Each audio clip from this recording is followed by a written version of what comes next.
Hi, welcome. Just give me 1 second.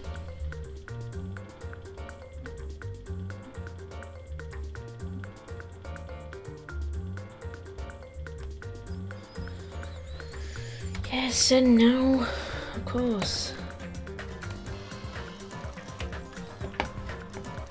Yes, welcome back to Danganronpa. I have headphones on, because why not? I need to quickly turn on the fire. And the music is so loud in my ears.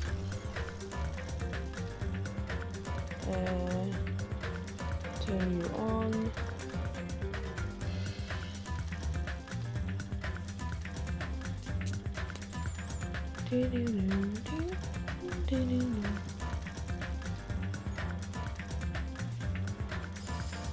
Person from Roblox stream, but you already know that. Yep, I already know that.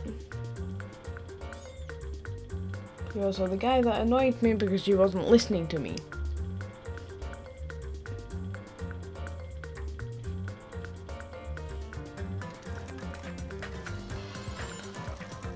Right, the fire should be on in a sec.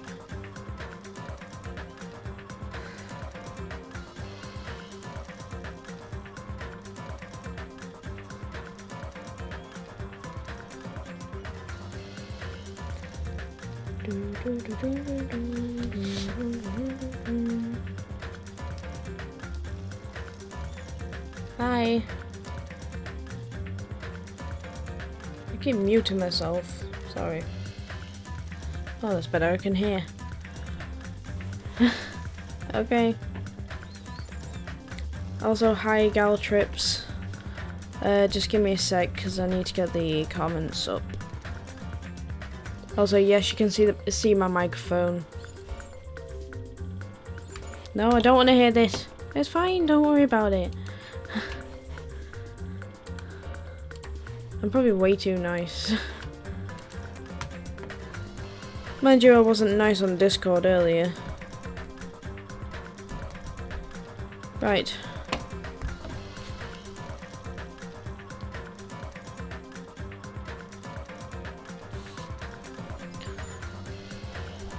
Right, it should be good voice-wise, as in my throat's not gonna die suddenly. So let's go do the class trial. Woo! Also, these are new headphones. They're specifically for the PS4, but turns out I can use them for PC as well, which I was happy with. So, yay! Because I've got a wireless adapter currently in.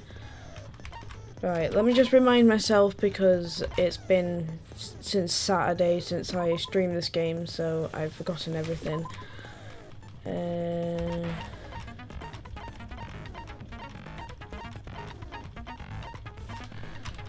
Okay.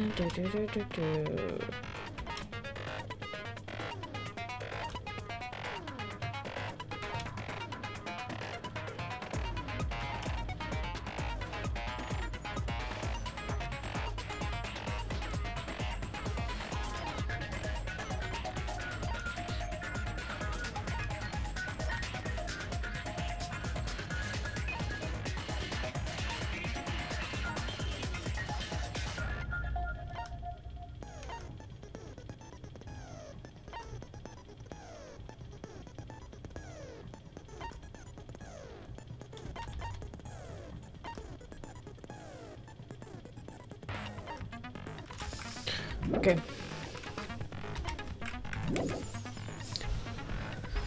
Right. Let's do this.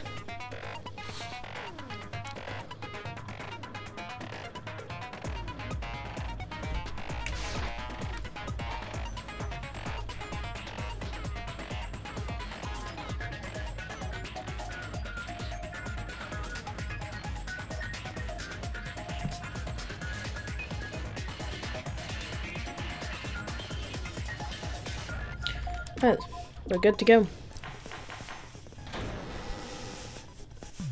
I am ready. Then, let's begin with a simple explanation of the class trial. Don't need During one. the class trial, you will present your They're arguments so for more who the annoying in killer headphones. is and vote for who Ow. done it. If you vote correctly, then only the blackened will receive punishment. But if you pick the wrong person, I'll punish everyone besides the blackened, and that person will earn the right to leave this island. I'm sure you guys are starving by now, but let's get revved up and raring to go. Whoever survives will be treated to a fancy lunch. Guess what? Rabbit curry is on the menu. Oh God. Huh? I'm not the main ingredient, right? I'm here today because Coach Mechamaru risked his life to protect me. I'm gonna be the one who avenges him. I'll definitely find out who the killer is. I'm definitely not tempted by curry. Got it? You and food, I swear to God. Match made in heaven right there. Akane, you seem to have an impressive amount of drool flowing from your mouth. Hey, why don't we try going over the incident?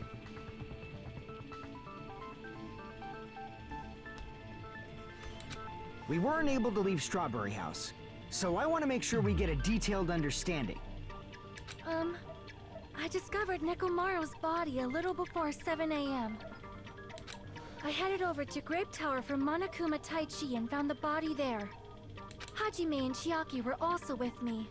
Hajime was with Miss Sonia and Oh, Chiaki God. that early in the morning? I forgot you were creepy around Sonia. Don't tell me you three were together since last night! Imbecile! I am not some woman with flexible legs. Oh God. Of course you're not. You're much classier than that.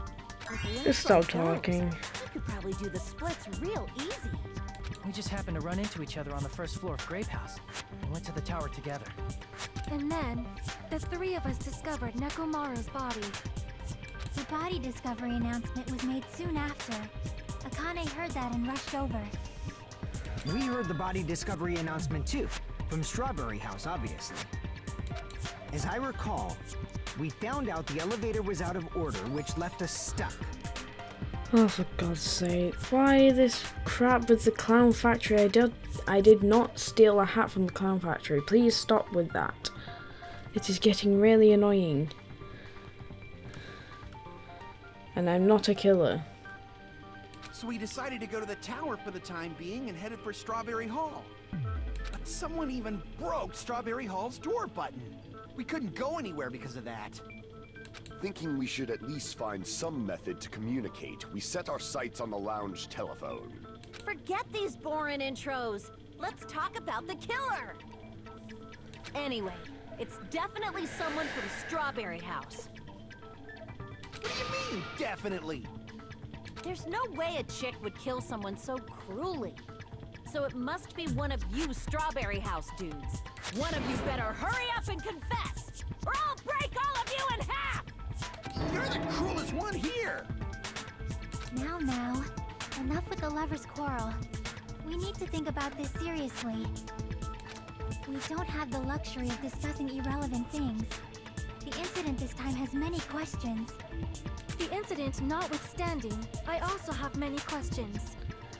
Then let's start with something even Miss Sonia can understand. The weapon. Well, the weapon is obvious, right? Oh God. What the heck, you guys? The weapon! You could totally tell just by looking. You can tell what the weapon is just by looking. It wouldn't be much of a mystery if that were true. The only thing at the crime scene that looked like a weapon was probably the hammer.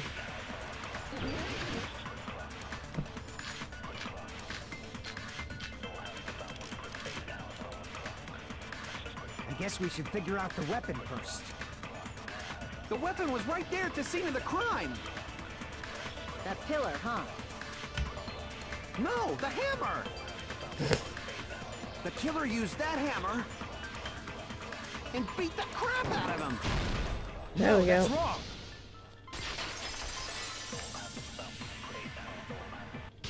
No, I can't accept that hammer was the murder weapon. Why not? Why can't you accept it? A lot of oil was flowing from Nekomaru's body, just like human blood, right? If the hammer was used to beat Nekomaru, you'd expect some oil to be on it at least. Hi, Krim. Welcome. But that hammer was clean. So that's why you can't accept that it's the murder weapon. Yeah, That's but true. the killer might have wiped off the oil later. Why? Well, obviously, to make the hammer look like it's not the murder weapon. Then why bother cleaning the oil? If they didn't want it to look suspicious, they would have discarded the hammer. You're pretty insightful, baby gangsta. Baby gangsta? Me? Just so y'all know, I was trying to test you guys. I thought, maybe you guys mistook the hammer for the weapon or something. It seems that was a waste of time. Yep. Then what was the real weapon used to murder Nekomaru? That's the problem. There wasn't anything else at the crime scene that looked like a potential weapon. Then, how about we look at it from a different angle? If it doesn't have oil on it, it's not the weapon. So whatever has oil on it must be the weapon, right? She has a point. The actual weapon has oil on it, but if it's something at the scene of the crime that had oil on it... Yep, this is the second game, so yep, a lot of new characters. We're in the 6th chapter, 4th... Wait, what chapter are we in? We're in the 4th chapter, not the 6th. I don't know why I said 6th chapter. But if it's something at the scene of the crime that had oil on it, the broken pillar. See. The only thing with oil on it is that broken pillar. Then that pillar is the weapon. Coach Nekomaru got clobbered with that pillar. Nobody could withstand a blow from that pillar. Even if you used 100% of your muscle strength, it would be impossible to wield it as a weapon. Why? We tried to move it, right?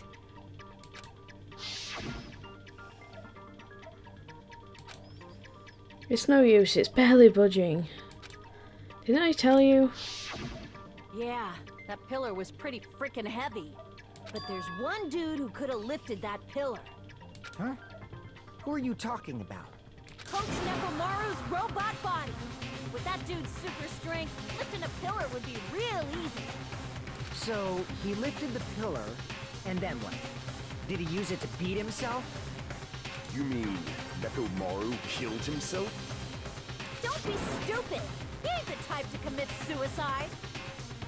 Then even if Nekomaru could have lifted that pillar, it has nothing to do with the case at all. Well, I guess you're right. What the heck? But it does bother me a little. The word suicide. By the way, the 4th murder of the killing school life was apparently ruled as a suicide. Huh? No, that shouldn't matter. There's no way Mechamaru would commit But suicide. that's a problem. If it's not the pillar, then there's no other weapon we can think of. There may be a way to use the pillar as a weapon without lifting it. Huh? For reals? Yes, for reals. I see. So my gut was right after all. That's just funny. All right, it's up to you, Sonia. Prove that pillar was the murder weapon. Understood. Then I shall give it my all. Sonia, here I go! Oh god.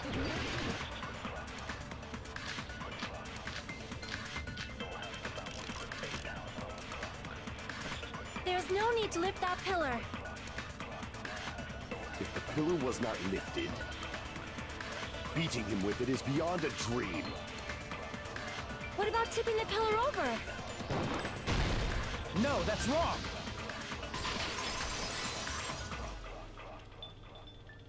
If Nekomaru was crushed by the pillar, then there should have been fragments on top of his body. Huh? Fragments? The pillar fragments were scattered beneath Nekomaru's body, but there weren't any on top of his body. If the pillar had been tipped over and crushed him, the fragments should have been on top of his body instead. I briefly considered that too, but it's probably not what happened. I see. That was entirely my bad. If they didn't tip it over, then how did the killer murder Nekomaru with that pillar?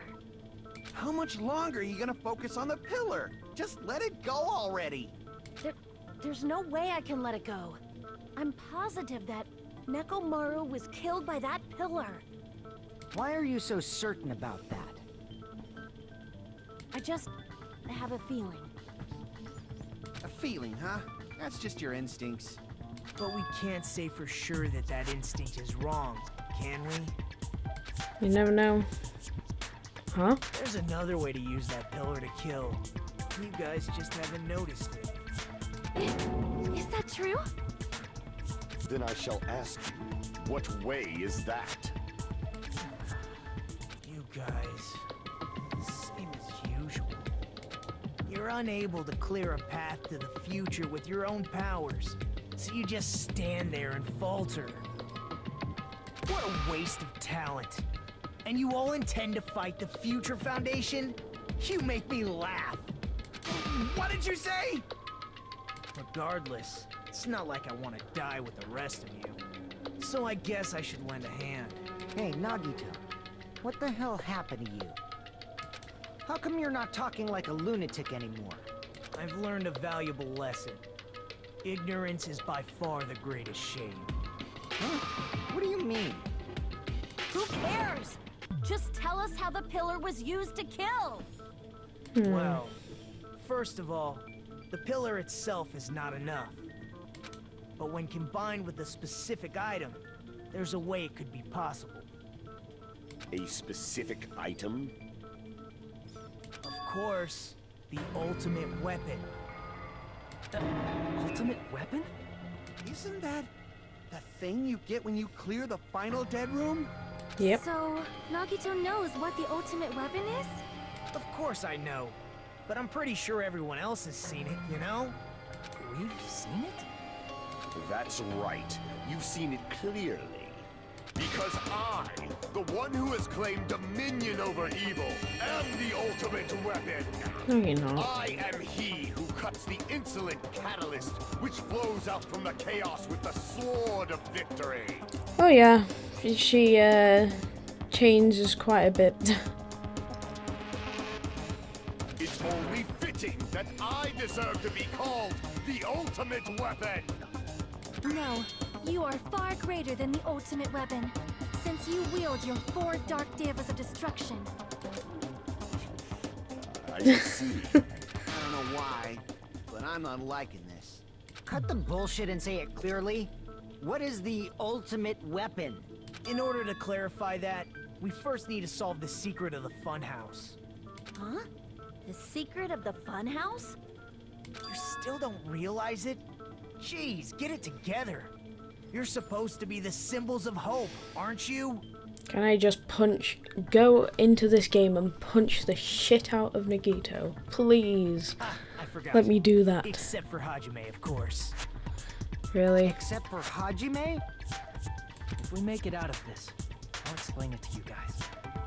Anyway, we must first clarify the secret of the funhouse, right?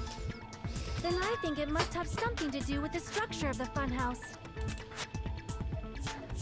Strawberry House leads to Strawberry Tower, and Grape House leads to Grape Tower.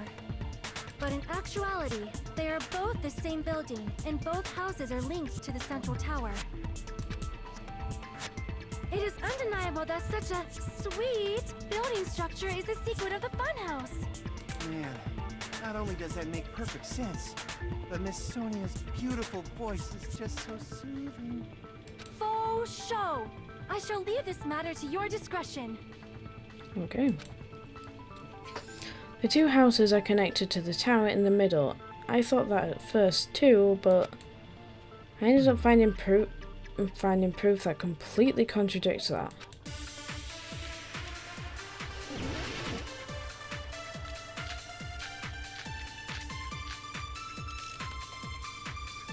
In truth, Strawberry Tower and Grape Tower are actually the exact same place. No, that's wrong!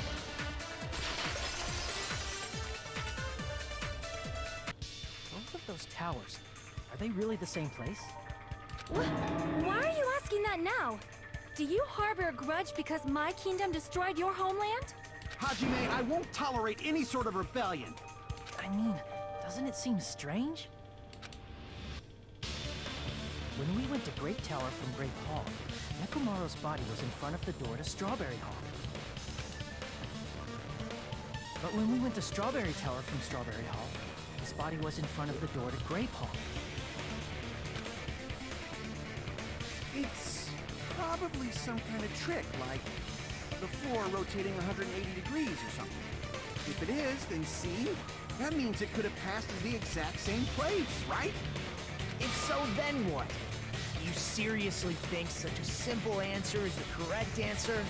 Does that mean he's wrong? Oops, I guess I've said too much. If the floor didn't rotate, then that means we need to think about the structure of the building again. Bow down! Oh god. Yeah, okay. Then how about this? Somebody moved Nekomaru's body. Well, we were moving from Grape Tower to Strawberry Tower, but we should have all been together during that time. Even if they tried to move the body inside the tower. Then Monokuma did it.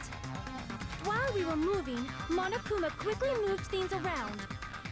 But Nekomaru's body wasn't the only thing moved. Are you saying the broken pillar was moved too? If it is too heavy to carry, let them roll it. Just like if there is no bread, let them eat cake.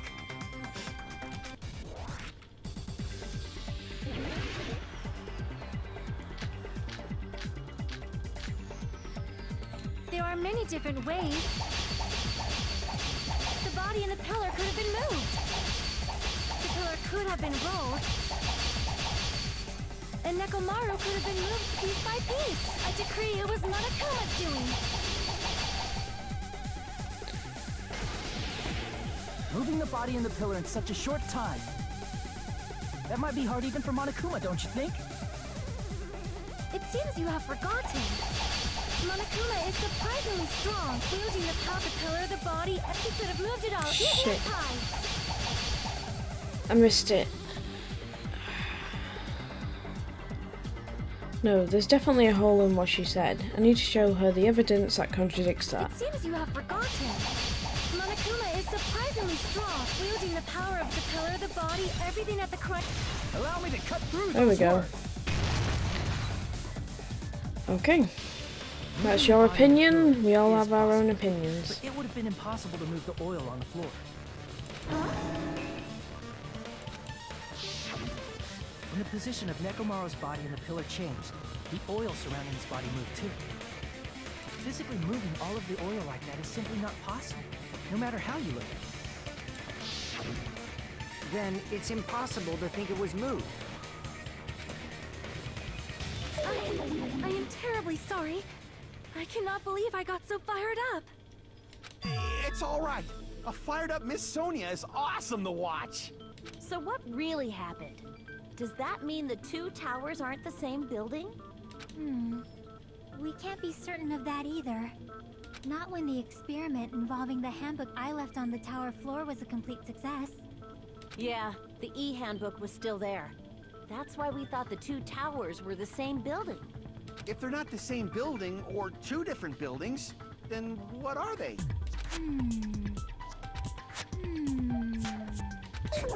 No idea, huh? This mystery ties into the secret of the funhouse. But we don't have enough clues to solve that mystery. And the only thing we can do is rely on the one person who has those clues. Hey, Nagito. I thought it would come to this. I knew my turn was coming up. Fine. I'll tell you guys a big hint that can help you solve the secret of the funhouse. Please do.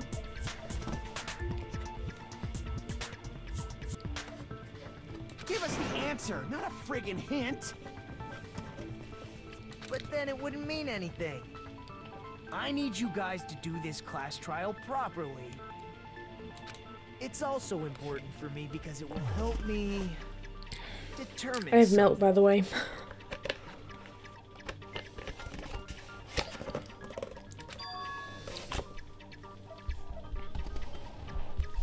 Determine? Is he talking about the trader? If so, why did Nagito say that all of a sudden? Did something happen to him? But how do we know your hint is any good? It's suspicious that you're the only one who knows it. I have a good reason for that. The reason I'm the only one who knows it is because I was the only one who performed the appropriate action. Who performed the appropriate action? The action that only Nagito did. I seem to recall hearing about it during the investigation too. A life-threatening game. See. You're talking about the final dead room, right? You cleared the life-threatening game there and found something, didn't you? That's right. The hint is what I saw after I cleared it.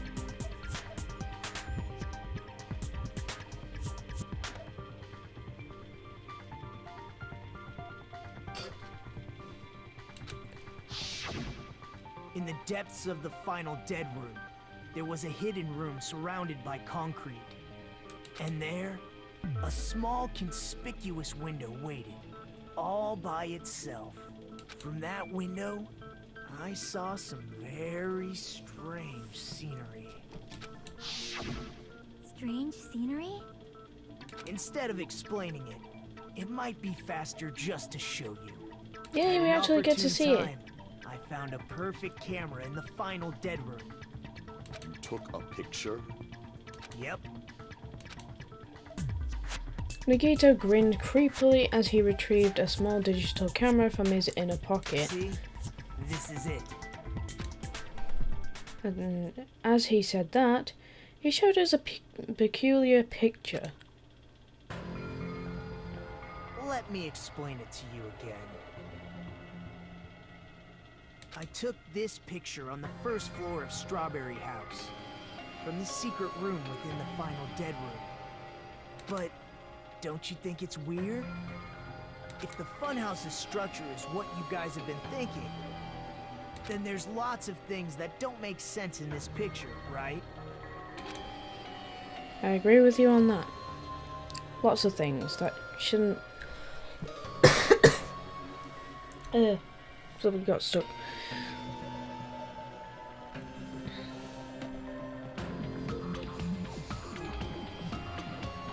Lots of things that shouldn't make sense in this picture. Then let's begin. Shall I call it thinking time? What doesn't make sense in this picture?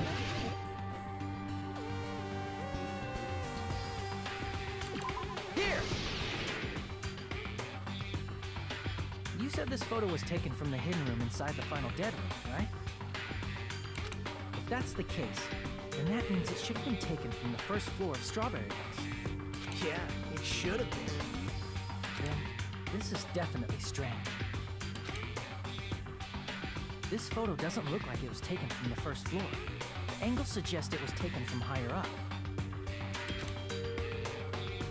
I see. And is that it? Nagito said there's lots of things that don't make sense in this photo.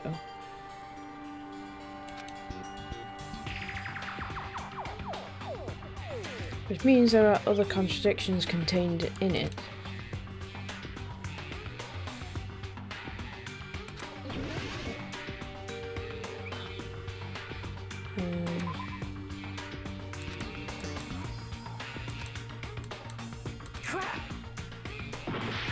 Ouch. Here! If the structure of the funhouse is what we thought it was, Grape House and Strawberry House should link to the tower in the middle. Which means, if you're viewing the tower from Strawberry House, you should see Grape House behind it. But in this photo, I don't see anything behind the tower. No shadow, no shape, no Grape House at all. That's right. Good call. In summary, this is the truth contained in this photo. The first floor of Strawberry House is located in a high area, and Grape House is not behind the tower. It's not? Are you saying that Grape House is merely an illusion spell cast by Monokuma's cursed eye? From this point on, do your own thinking. Now that you've finally met the same requirements as me, if you guys are truly symbols of hope, you can easily solve a simple mystery like this. It might be possible for Hajime to solve it too, even though he's just a normal high school student. Oh god. Despite the fact that you don't have a real talent, you already know about the other clue. Other clue? Is he talking about that one time? Why, hello there, Hajime. Nagito, why are you here? Because I showed up. You showed up? How did you even come here? Maybe I teleported. You're referring to when you suddenly appeared on the second floor of Grape House, right? I'm asking you just to be safe. At the time, where do you think I came from? The top floor, right? Such sharp eyes. So you realized it already. Top floor. So the third floor? But the Monokuma archive should be the only room on the third floor of Grape House. What does it mean? Was that thing just now another hint to figuring out the mystery behind the funhouse structure? The reason Nagito appeared from the third floor. Using the photo he took, I might be able to find the answer if I just think about it. Alright, let's do this.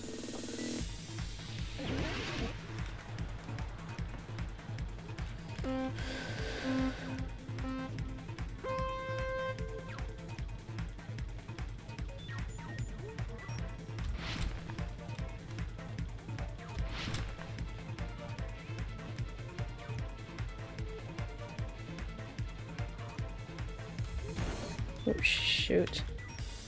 Ouch. That hurt. Yes, it's anime. Fuck. That been appearing?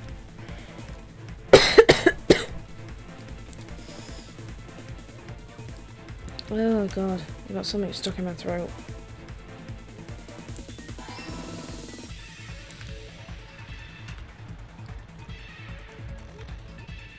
Oh god, why?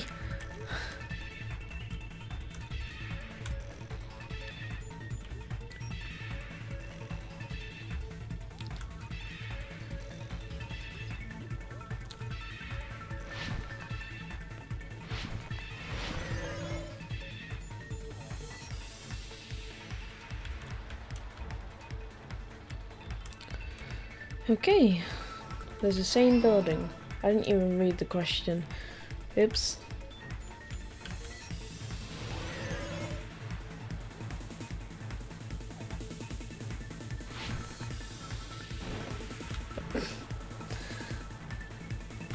I really need to stop bumping into these things.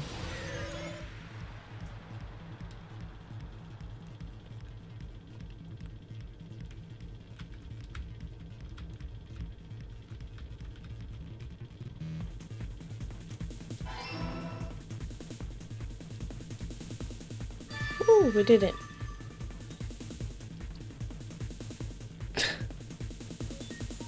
It's not a bad game. I really like it, so...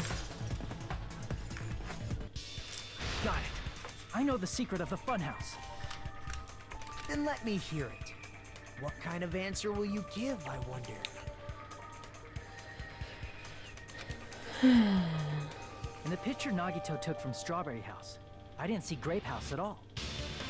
So where did Grape House go? There is only one possibility. It was in a position where it couldn't be seen from Strawberry House. Which means Strawberry House and Grape House are in the same building, but on different floors. Same building, different floors? Then the two houses aren't two different 3-story buildings. They're actually one 6-story building? If you think about it like that, based on Nagito's picture, it's clear where Strawberry House is located.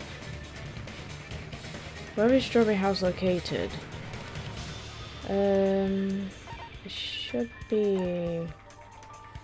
If we're doing 180 degrees in the elevator, then it should be below. No. Crap! Nope. My brain just went, yep. I see! On top of Grape House. That's where Strawberry House is located. Because of that, the photo taken from the first floor of Strawberry House was at a high angle. Altogether, this means the first floor of Strawberry House was also the 4th floor above Grape House.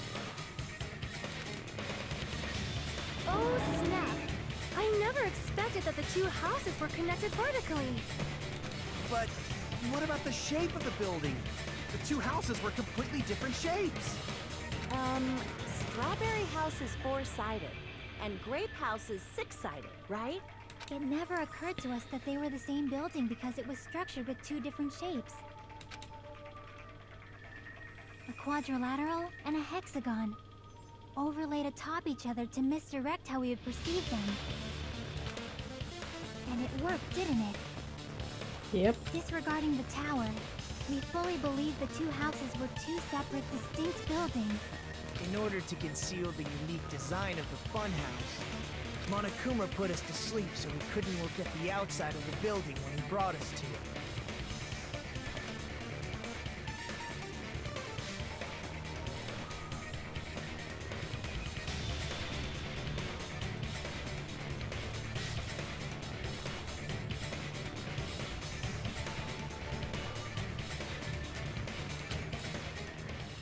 You've just been Kuma'd!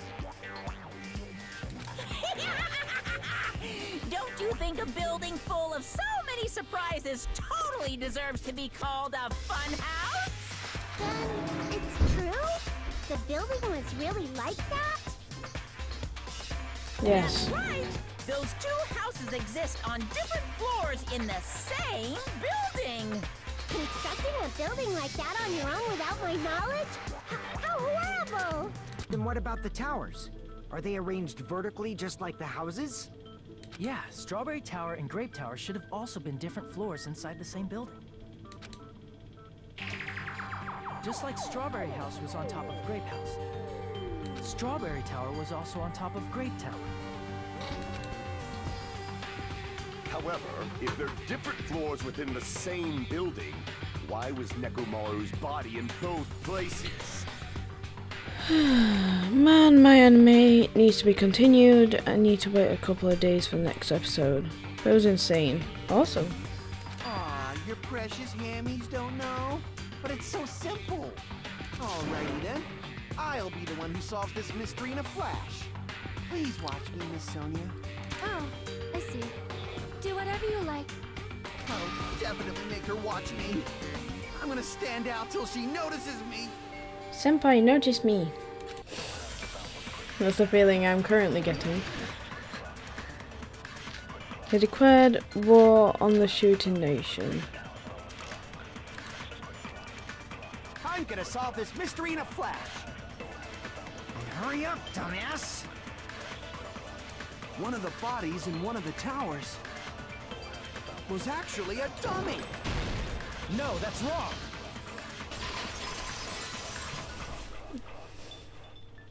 Nekomaru's body wasn't a dummy. That can be proven by Kazuichi's account. Me? Yes, you. Remember? When we moved from Grape Tower to Strawberry Tower, we thought the body had moved. And that's when you said,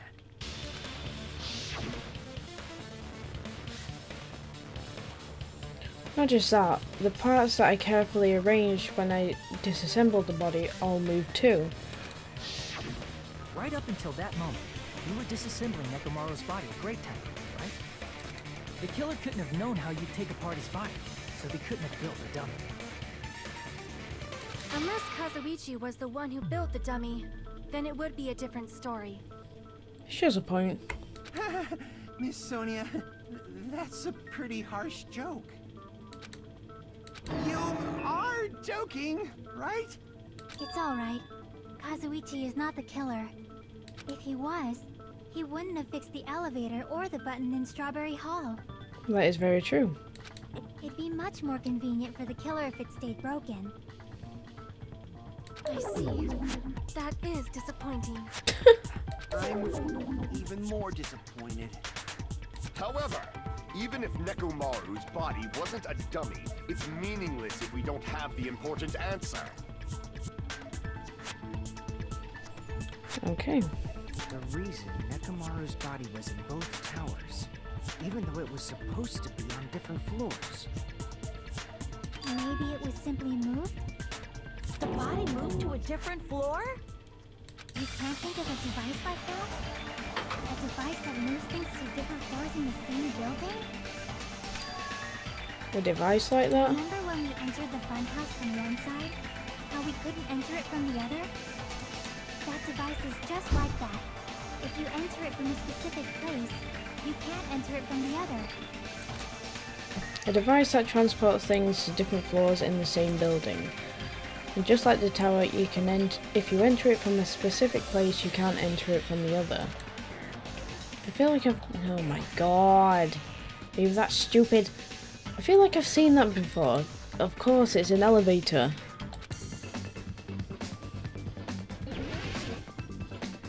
I mean, come on.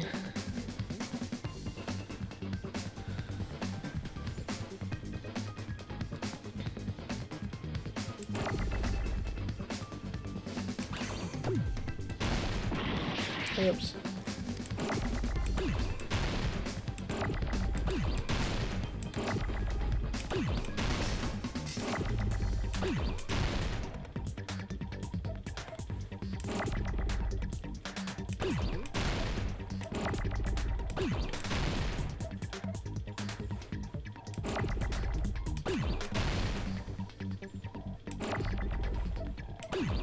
Finally.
Okay, we're going a bit too fast here. There we go. I got it!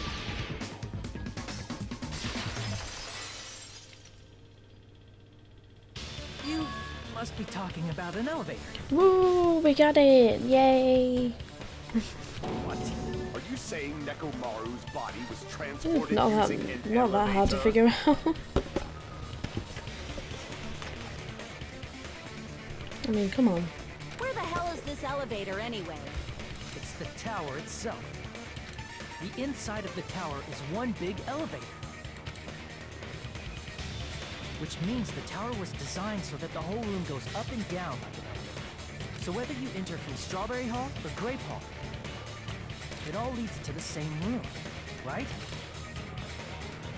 So that's why we could only enter it from one side or the other. Now that you mention it, sometimes when I pressed the door button, it took a while for it to open. Oh yeah, that's how an elevator We were works. basically waiting for the room to arrive, just like an elevator. Please hold on. If the inside of the whole tower ascends and descends like an elevator, then why is there a picture of a strawberry on the far back door when you enter from Grape Tower? And a picture of a grape on the far back door when you enter from Strawberry Tower. If the room just moves up and down like an elevator, there's no reason for the doors to change. Never Plus, point. after the incident, the far back door in Grape Tower had chains wrapped around it, right? But when we entered Strawberry Tower, those chains were gone.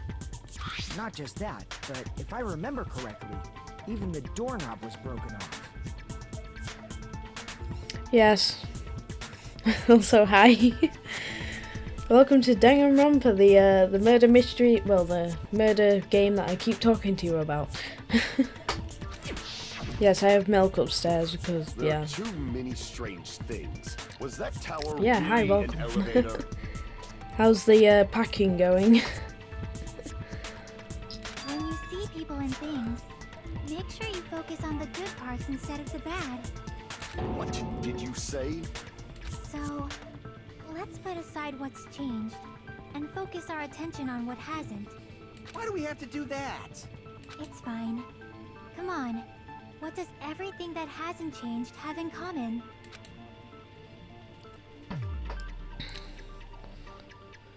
Oh, I forgot to read that. My bad. That includes the body, the pillar, and the oil. We've been talking about that stuff for a while now.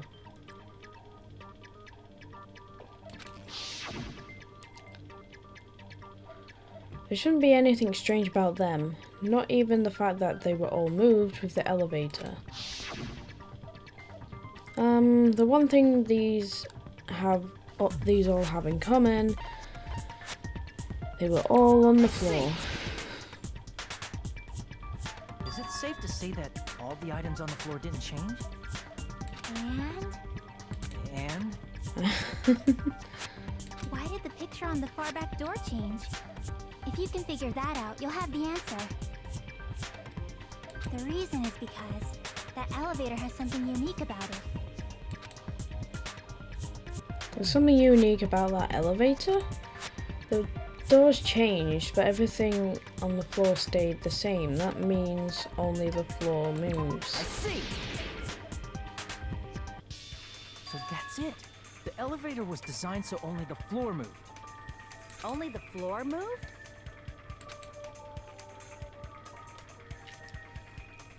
Which means the whole room wasn't an elevator, only the floor was. That's why we saw different doors in each tower. Which means on the first floor of Grape Tower, the door on the far back wall had a strawberry design. And on the fourth floor, which was Strawberry Tower, a different door on the far back wall had a grape design.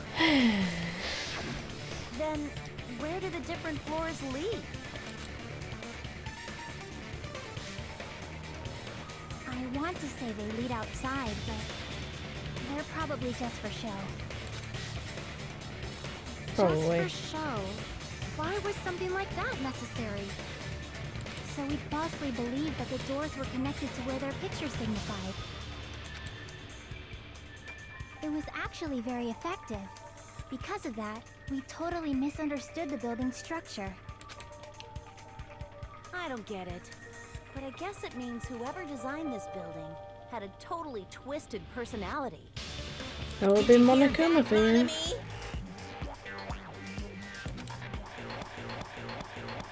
Don't blame this Oh on me. god, the game. Take responsibility for yourself. Oh god, is my game gonna be okay? Oh shit, that was a big. Okay. I wasn't expecting that to happen. Then I'll take responsibility and gently caress you. Wait, there's no way that's gonna happen! Stop with the tasteless jokes! By the way, what does the chain on the far back door in Grape Tower mean? It was probably wrapped there by the killer to keep us as far from Strawberry Tower as possible. Why? Because of that chain. You guys thought you couldn't enter there, right? Like you said, I could probably use these parts to repair that button, but seriously, hold on. Even if you do repair the button, what's going to happen to the chain on the other side of the door? Chain? The door that leads to Strawberry Hall has a chain wrapped around the doorknob. Even if you fix the button on Strawberry Hall's side, the door won't open as long as that chain is there. You don't need to worry about that. Huh? The killer destroyed the Strawberry Hall button, so we'd stay away from Strawberry Tower.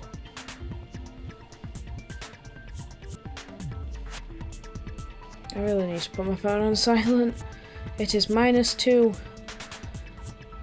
Man, I feel bad for all the N-word on the hood, because shooting nations started killing everyone, but other nations declared war on them, so let's hope they will stop shooting nation.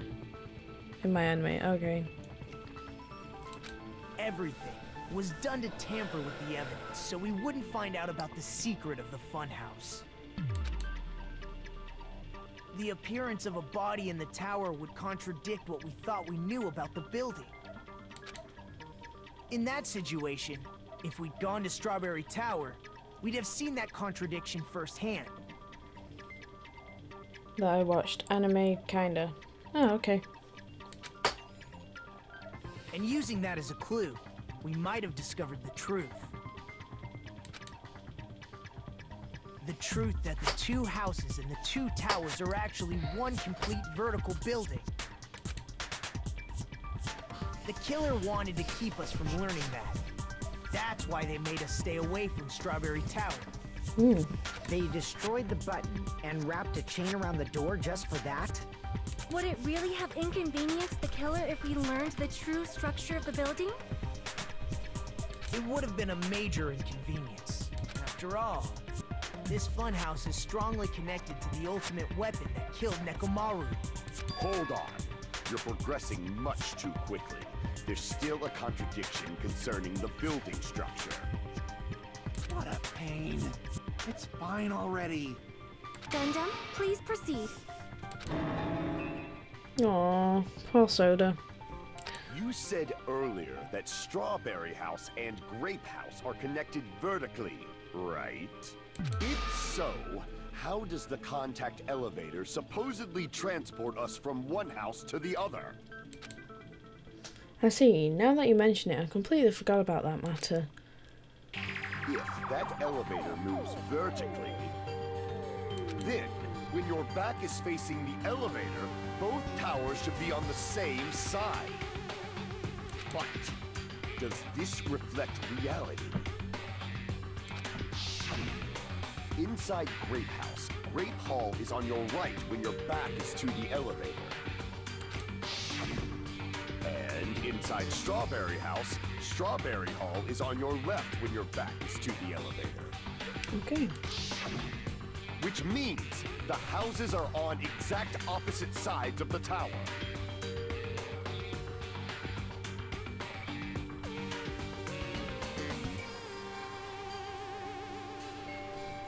Answer me, fiend! What does this mean?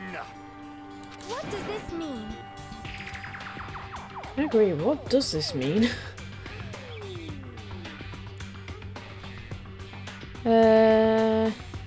Would you like to take a look at the anime I watched? I could put the first episode in the anime section of Queen's Court.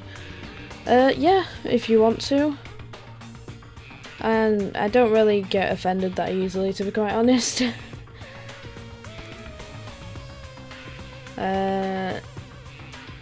Yeah, I don't really get offended that much. Well, I barely get offended anyway. By the way, it was only 4 episodes. Okay, yeah, I'd put it in Discord and I'll look at it after the stream. If the 2 houses are connected vertically, the position of the tower should be the same in both houses. But in fact, when my back was facing the elevator in Grape House, the tower was on my right. And when my back was facing the elevator in Strawberry House, the tower was on the left.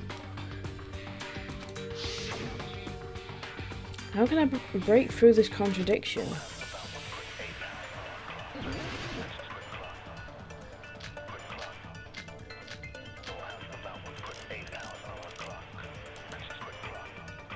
If the 2 houses are connected vertically, The elevator should move.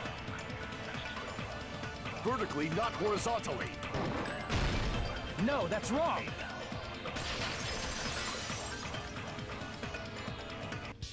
The elevator wasn't just moving vertically. Isn't that right, Kazuichi? Huh? Me? Yep. Come on.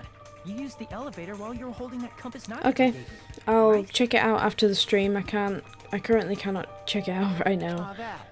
Yeah, it was pretty strange. From start to finish, somehow the compass needle rotated 180 degrees. Rotated 180 degrees? Yep, upside down. Meaning, as the elevator moved between the 2 houses, it also rotated 180 degrees.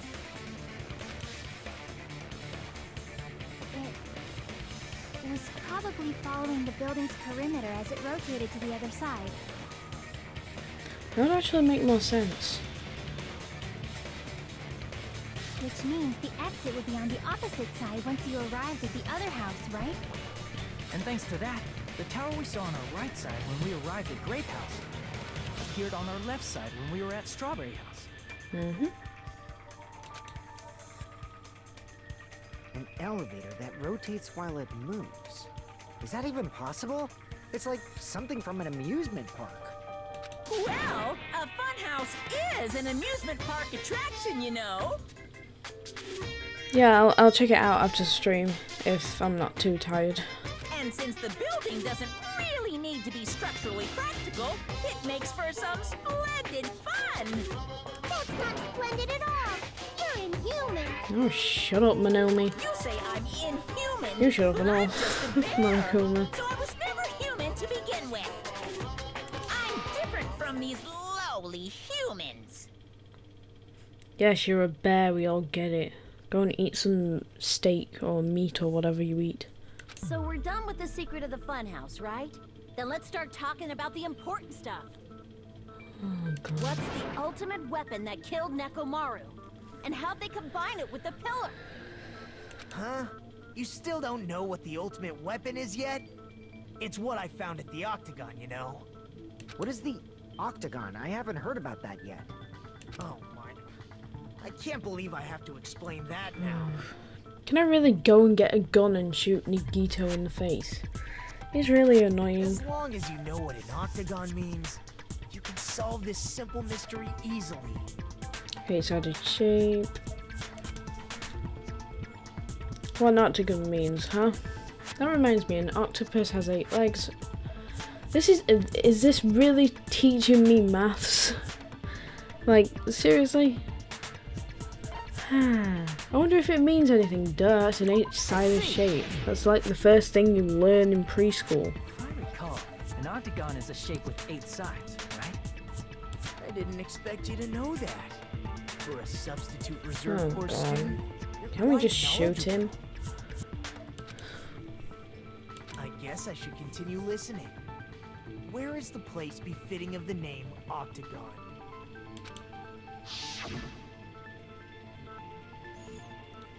The place befitting the name Octagon? Grape House is 6-sided and Strawberry House is 4-sided. Neither of them are 8-sided. But when you can combine those places, a certain place would become 8 sides.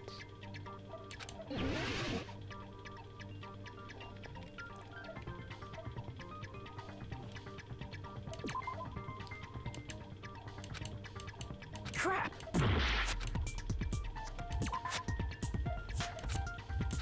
No. Crap! my god. Here. There we go. I won't say no more about the anime because I don't want you to get that many spoilers. Yeah, starting this series, I got a lot of spoilers. Why is that place the octagon? You know how the 4-sided strawberry house is on top of the 6-sided grape house? If you cut a 4-sided shape out of a 6-sided one, you get 8 edges. It becomes an 8-sided shape. That's basically the gist of it. The true identity of the octagon is that secret room in the depths of the final dead room. In actuality, that place contained various weapons. Apparently so. We're learning maths today. Then the ultimate weapon was there too? That's a little different. I learned the true identity of the ultimate weapon at the octagon. Learn? The true identity of the ultimate weapon is the funhouse. Which means the killer used the building structure as their weapon and killed Mechamaru. Like me, the killer probably realized the secret of the funhouse from the scenery. Well, you're the only one that's completed it, so... And then thought of a way to kill, making use of the building structure. Damn. It is the 23rd of January here. Life is Strange is coming out tomorrow. And I was going to do Ori tomorrow. God damn it. I don't mean to keep putting Ori off. I really do want to play it. The funhouse itself is I'll so have to change it Sunday. So they code using the building structure? That's why the killer tried to keep us from learning the mystery of the building. But more importantly, using the building itself as a weapon? Such a spectacular crime. It truly deserves to be called the ultimate weapon. Hearing that in your ears is just not good. Just creepy. The funhouse is the true identity of the ultimate weapon? What does this mean? How did the killer use that to murder Mechamaru? And who is the killer who did that?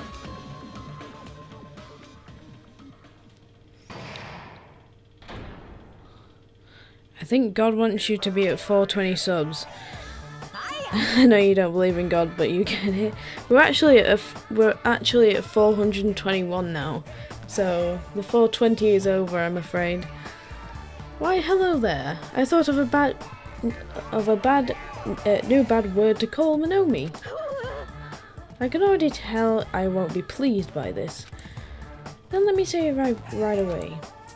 I'm already used to insults and slander. There's no way I'll get hurt by a mere word. Monomi is a serious Stafatly. What the fuck? That's much more straightforward than I expected. Stafatly. Huh. That's not it. That's not it at all. Stupid, fat, and ugly. The perfect jet stream attack incorporating all three of these would be... Ta-da! Stafatly. Oh, there's a fat hidden in there? Okay, everyone, all together now. Monami is a serious Stoufatly. Stoufatly. Yep. RIP 420. The channel is currently at 421 when I checked it earlier. Oh no, it's still 420. Don't stop lying to me. Cause in my creator studio it says 421, and I officially have to beat you in subs to 210. You have 421. Good enough, yay. 420 party. Poor Monami. Yes, I want to save, definitely. Okay. Hello. I hope your day is well. Can you shut up, I'm please? trying to force myself to be more energetic, or else my mental state won't be able to keep up. I'm coming after you, Queen. Okay, good for you. My heart Congrats on 210 subs, by the way. I might as well have a laid-back, so what attitude and go ahead with high energy. Yeehaw! Ah, but be careful that your batteries don't run out for various reasons. Yeah, it starts becoming hard. And just like I Just say me. each time, don't forget to save frequently. Yes, I know that because I had a power cut once and I had to redo a certain section of Danganronpa 1 all over again. I never expected the funhouse itself to be the ultimate weapon. Oh well, let's just press on ahead. Oh god, I love Chiaki. I never expected the funhouse to be the ultimate weapon. Oh well, let's just press on ahead. Is it really alright to accept a situation so easily? God, I love Chiaki. She is my That's not girl. what's important. The thing that's really important is the killer who used the building structure. Like, who's Mechamaru's murderer? Just don't play Roblox and I will beat you in subs in like 2 years. Everybody will be wondering if where's Roblox if I stop it. But is it really okay to believe the building is the weapon? Nagito said it, you know. There's no way I'd lie at such an important moment. I don't want to die either. And yet you will. What happened to the bastard who kept saying how much they didn't mind dying? He's right. There was a time when I thought I could become a stepping stone for your hopes, but I will sincerely retract that remark. Tracked? I'm disappointed too, you know. If this was a murder for the sake of hope, I'd happily sacrifice myself. You say such falsehoods, per usual. There is no such thing as murder for the sake of hope. Murder is simply murder. Forcibly sacrificing others for one's own desires. Even one as diabolical as I would avoid such actions. I see. It's fine. Let's just leave him alone and find out who killed Coach Nekomaru as fast as we can. Just so you know, it's not like I'm getting hungry or anything, you know. You eat way too much food, I swear to God. Akane, you're drooling waterfalls? Nagito, as usual, I can't tell what he's thinking. I have no idea if he's serious or not. Anyway, if the killer used the building structure, why don't we think about how they used it? How they killed Mechamaru. It might be better if we clarify the cause of death first, don't you think? Nekamaru's cause of death, huh? He was horribly damaged, as if he was beaten senseless with a blunt object. But if he was beaten with a blunt object, it wouldn't be a kill that utilized the building structure. So, what was Nekamaru's cause of death that also utilizes the building structure even? I see! Falling! Oh no, I'm falling. That's it. Help me. I think he might have died from falling. If you have 420 subs, you smoking weed.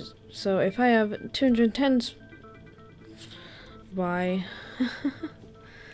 That's it. I think he might have died from falling. Died from falling? If the funhouse's secret is that it's a structure where both towers and houses are vertically connected, then the killer made use of its height and caused Nekomaru to die from falling. Are you saying they pushed him off? Where'd they push him off from? That I don't know yet. Don't just make things up when you don't know the method. Where in that building would you even be able to push someone off in the first place? I don't know why. It might be possible in the tower. You could push him off the 4th floor when the elevator is on the 1st floor. Did you forget how the elevator functions? When it's on the 1st floor, the door on the 4th floor won't open.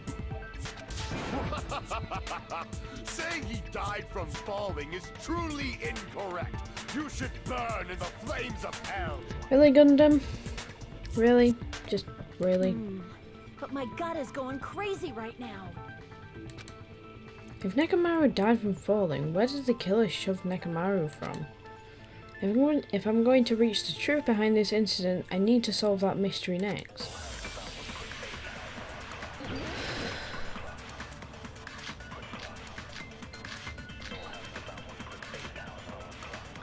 When the elevator is on the 1st floor, you can't go through the door on the 4th floor, can you?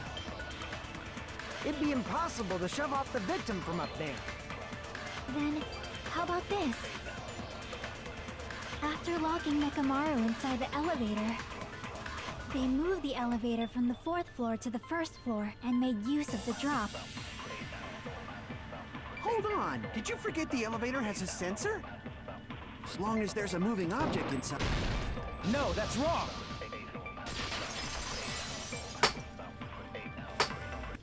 That sensor should only work if something is moving. If Mechamaru wasn't moving inside, the elevator sensor wouldn't have detected anything. Could it be his sleep mode? When Nekamaru's goodnight button is pressed, all of his functions shut down, and he enters sleep mode. If he's in sleep mode, the elevator sensor wouldn't have noticed him, right? I see. So that's how... However, even if they moved the elevator in that manner, Nekomaru would have just moved along with it. There would have been no drop for him to fall and die from, yes? That's what I was about to explain, before Kazuichi interrupted me. Silence, pest! Now you're calling me a pest? May he rest in peace. A way to create the drop inside the elevator while Mechamaru is still in it. Jackie seems to have an idea, but what way could that be?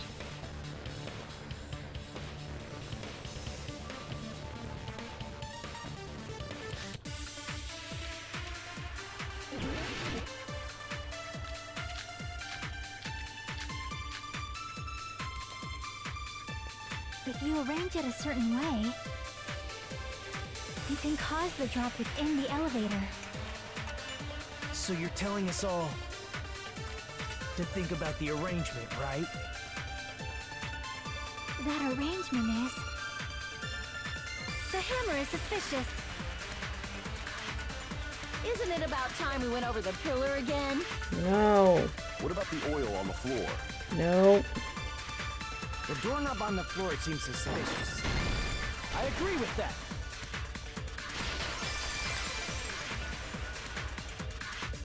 Didn't the doorknob have scrape marks on it? That might have been where it got scraped by the wire.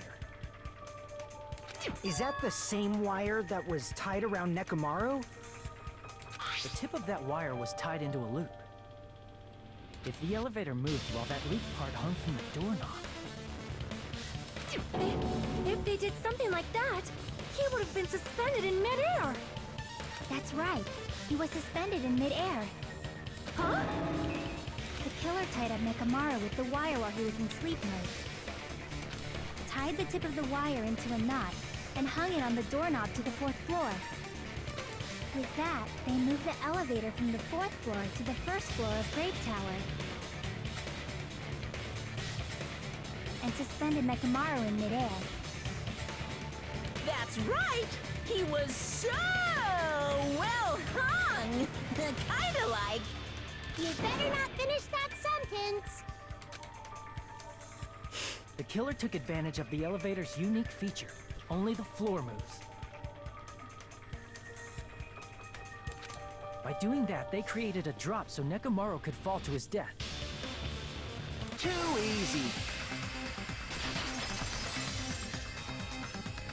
So what if they created a drop? There's no way you can make him fall and die with just that. Why? If Nekomaru is suspended in midair like that, then how do you get him to fall? Because if he's suspended in midair, he won't die if he doesn't actually fall.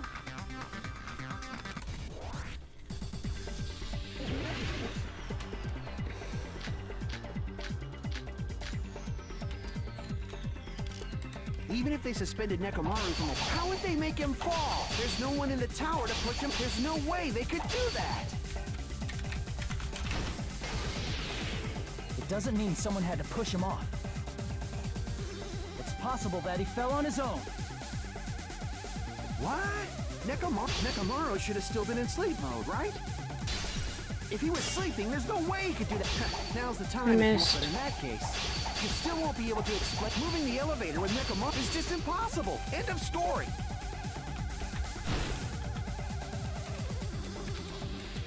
What? Mechamaru should have still been in sleep mode, right? Allow me to cut through those words. There we go. What do you think would happen if Mechamaru woke up while he was suspended upside down in midair? Okay. What are you saying? Like, how would he even wake up? He has an alarm inside his body. As long as it was on, it would have deactivated his sleep mode. Which means the killer set the alarm before they suspended Mechamaru. If you woke up from an alarm and realized you were hanging upside down and had no clue why, if something like that happened to you, you would start panicking a lot, right? Instinctively, your body would start moving. Mechamaru probably did exactly that. Probably did. And then, in order to make it fall from the force he was generating, the wire was hung on the tip of the doorknob so it would easily slip off. In actuality, the scrape marks caused by the wire were near the tip of the doorknob, right? But Mechamaru didn't fall because the wire came off, right? He fell because the entire doorknob came off. When Mechamaru awoke, he must have struggled much more than expected, which caused the doorknob to break off. Was that unexpected for the killer too? Well, that's probably it. If they knew it'd leave behind evidence like that, they would have at least tried to do something to cover it up. You have a point. The killer didn't expect the doorknob to come off. The reason that even happened was because... In that case, I shall use my full power. With a fierce roar, Mechamaru put all of his power into grabbing the doorknob with both hands. But... not yet. Here it comes. The incredible strength of 1 million horsepower. Wait, isn't it creaking? If you break up the doorknob... If you break off the doorknob, we'll be stuck in here. If that's really what it was, then that's the clue Mechamaru left for us to find. I see. So that's how Mechamaru fell to his death. Do you finally understand now? Yes. Yeah. It appears it's just as Miss Sonia said. I'm just a pest. No, I'm not just a pest. I'm a total fucking pig. FPS games. I don't really play that many. I mean, I play Rainbow Six Siege on the streams. I play Destiny 2. That could technically be classed as an FPS. Mainly because you're quite in... You're in first person quite a lot. The only time you're in third person is when you go to the tower. I don't really know, but I play a lot of Destiny 2. Isn't that right, Miss Sonia? If I'm a fucking pig, you can say so. No, I believe you gave your all. Hey, why aren't you teasing me anymore? This guy, he gets off on this. Yep. So thanks to that alarm, Mechamaru ended up falling while he was still hanging upside down. That doesn't mean he just crashed straight into the floor. Of course, you know that too, right? It doesn't mean Mechamaru crashed straight into the floor. The moment Mechamaru fell to the floor, the only thing I can think of what happened to him was he collided with the pillar. When Mechamaru fell to the floor, he ended up colliding with the pillar. Isn't that it? I've played Overwatch maybe a couple of times, but that's about it. Finally, the pillar! So that's how the pillar shattered, and why oil was spilled all over the place. Yes. See, I told you the pillar was the weapon. My gut was totally right. Well, the pillar was a bonus. It's not even clear if the killer intended that, or if it was just a coincidence. At this point, it is quite difficult to find a clue that will lead to the killer.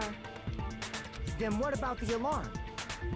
I'm positive the alarm was set for 7:30 a.m. And if we map it out from there... Hold on, baby gangsta. Stop calling me baby gangsta! What'd you just say? Did you say the alarm was set for 7:30 a.m.? You didn't check it yourself? Mechamaru's alarm was set for 7:30 a.m. Nah, that's impossible. Because even though I slept in a little, I still got to the tower at 7 in the morning. Now that you mention it, so did I. There was no way I could be late for Monokuma Tai Chi, so I left for Grape Tower before 7 a.m. And if we found Nekomaru's body there, it would have been before the 7:30 a.m. alarm went off. It appears yet another contradiction has been birthed. I never pick attack, only in rare cases. It's not 7 a.m. here, but okay. In rare cases, I will only play tank or healer if it's Luna, if it's Lucio, Luna base map, I will pick Wrecking Ball, the hamster guy. If I don't know what to play, I will pick Osaya, Mercy, or Lucio. Yeah, it's not 7 a.m. over here, it's nearly 25 past 10, so... How were you able to discover Nekomaru died at 7:30 a.m. Oh, when you went to the tower at 7? Oh, you mentioned 7 a.m. because it's mentioning 7 a.m. in the game. That's what I want to know! Another mystery I don't understand. Seriously, it's just one after another. But I can't choke up at a time like this. Just a little more and I'll be able to reach the truth. There should definitely be a clue to breaking through this contradiction.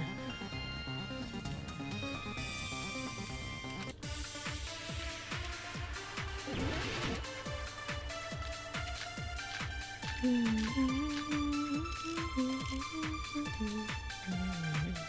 headed for Grape Tower. Before 7 a.m., I am certain. But the alarm inside Nekomaru's chest was set for 7:30 a.m. Nekomaru died because of that alarm, right? His time of death and the time the body was discovered.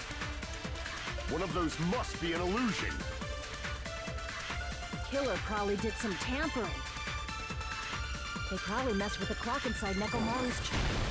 No, that's wrong! Yeah, I can imagine. No, the clock inside his chest was a radio clock, so it would have been impossible to mess with. So you're saying there's no way the killer could have tampered with the clock? Maybe the clock Miss Sonia saw was the one that got tampered with. The clock inside Grape House? No, I checked all the clocks inside the funhouse. Oh, that's what I asked you to do. So you really listened to me and checked all the clocks. Yes. And because of that, I can confidently declare that all the clocks had the same time displayed. If there's no possibility that the time was tampered with, then we must doubt that human's testimony. Please believe me, we are not lying. Then maybe it's a misunderstanding? I Aww. never misunderstand. I'll crush you into dog food. This time-related contradiction. I don't think I should doubt the testimonies. I should doubt the clock. There's no mistake that something was done, but what was it? I was a good Ariza, but I took a 2-day break and now I'm a bit rusty at the game. What was it? Fair enough.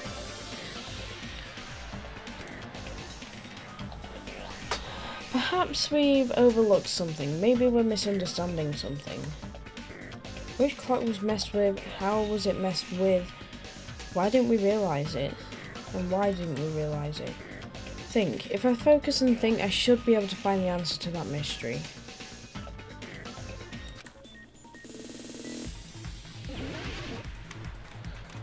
Logic dive.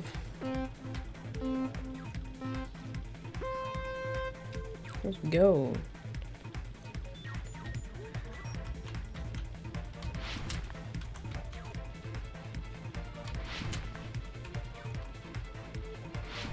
Woo.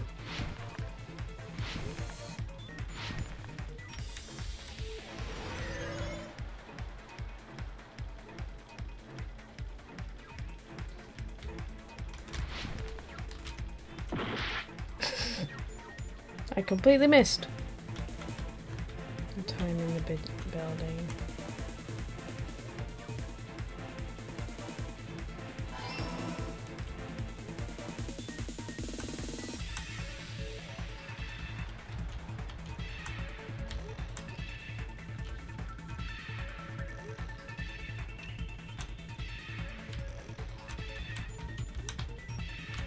Oh god, this is getting a bit difficult.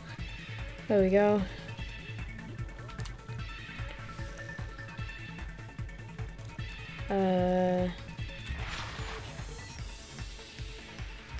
No.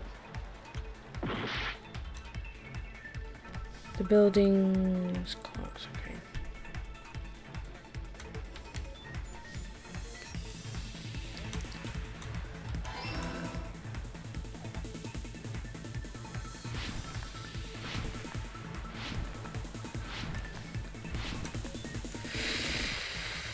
Oh god.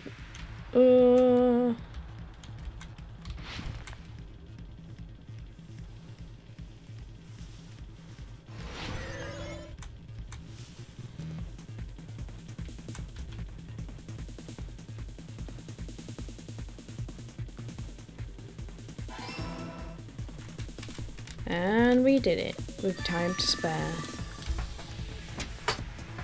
It's all coming together.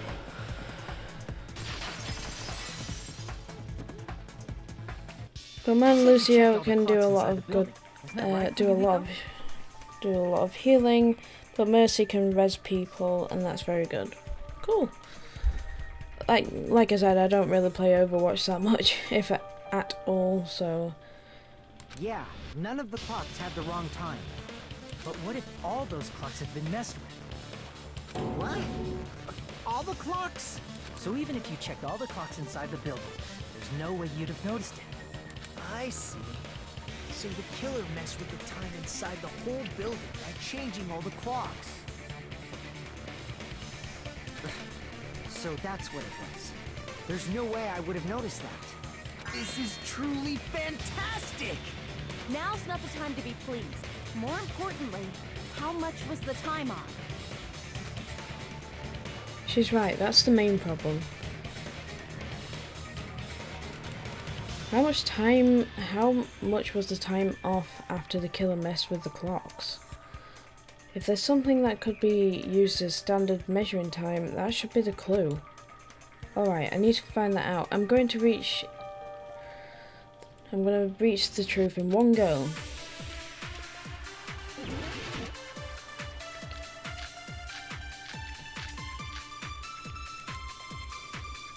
If the time in the building was all messed up, then we can only rely on Nekomaru's radio clock. The time of death. It's clearly 7:30 a.m. The problem is, what time would 7:30 be in our time? Are there any clues that can be used to narrow that down? If only I heard the sound when he fell. I agree with that. By the way, Nerf Bastion. That's right. Huh? We should have heard the sound he made when he fell. Wasn't it that rumbling noise? Rumbling? I thought it was just an earthquake, so I went back to sleep. Was that the sound from when Nekomaru fell? Well, a huge body fell from the 4th floor to the 1st, and the pillar fell with it. It's obvious we'd hear the impact sound. We heard that noise too. It was when we were gathered at the Strawberry House Lounge. What is it, Sonia? Oh, well, that sound everyone heard? I did not hear it at all. Huh? You probably didn't hear it because you were sleeping. I could not sleep at all. I was awake the whole night with hunger pangs. There's nothing to worry about. What's important is that rumbling noise anyway. If we use that rumbling sound as a reference, we might be able to figure out how much our time was off. I heard that sound probably around 5:30 in the morning. Huh? You can tell? I instantly woke up and left my room. And that's when I saw the clock in the lounge. Excellent work, Akane! If that rumbling sound we heard was at 5:30 a.m., it's like the answer to how much our time was off is literally right in front of me. 2 hours. Nekomaru's alarm went off at 7:30, and if we heard the sound of his impact at 5:30, that means our time was off by 2 hours. 2 hours? That much? We were starving pretty badly. There's no way we would have noticed. Plus, the funhouse has no windows. And there weren't any Monokuma announcements either. However, for what reason did the killer alter our perception of time? The reason is obvious. So they can lure out just Nekomaru. Lure out only Mechamaru? If you messed with the clocks and used a specific thing, you definitely get Nekomaru to the tower alone, right? From there, the killer's plan was a splendid success. That's all it means. Besides messing with the time, the killer also used a specific thing? If they were trying to lure only Mechamaru, then that specific thing is... I mean, only Mechamaru would have known what time it actually was. So if so, the specific thing the killer used was... Monokuma Taichi! Bastion is an attack hero that does so much damage in his machine gun form that he can kill a lot of people without using his ultimate. It's good that he can't move while machine gun form. How did they use it? We were required to go to Great Tower every morning at 7 a.m. for that activity, right? But if they mess with all the clocks inside the building, what would that do to us? We wouldn't be able to attend on time. That wouldn't affect Nekomaru. His radio had the exact time. That's right. In doing so, the killer was able to lure him to the tower by himself at the precise time. And when I witnessed Nekomaru earlier... Hang on, I'm gonna see if we can turn down the blooming audio a little bit. Because it's a bit loud.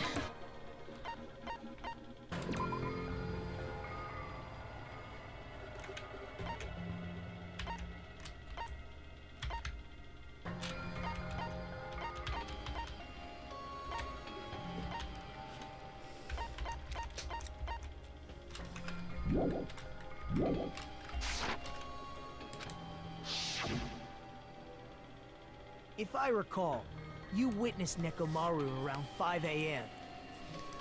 And if that time was also 2 hours off, it should have been 7 a.m. Yeah, that's pretty much it. At that time, he was heading over to Monokuma Taichi, right on schedule. I see.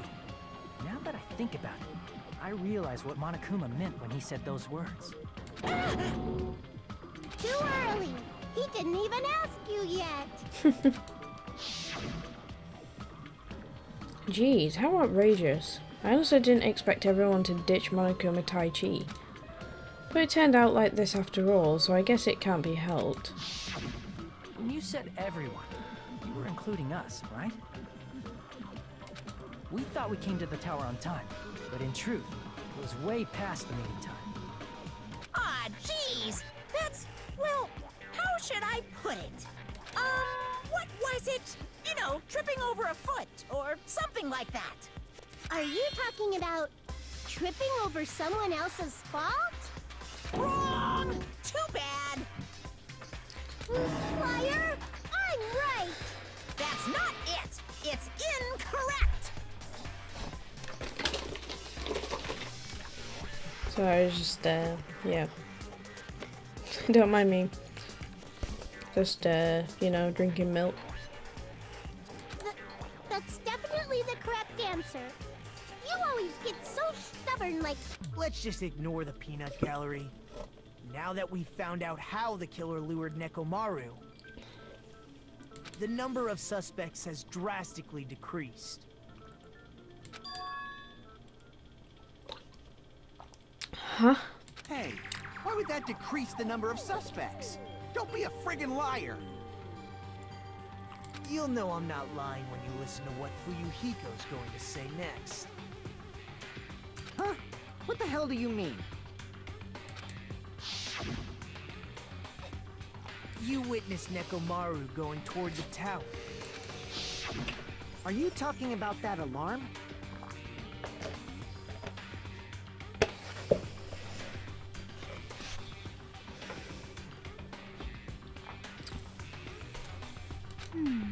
Alarm?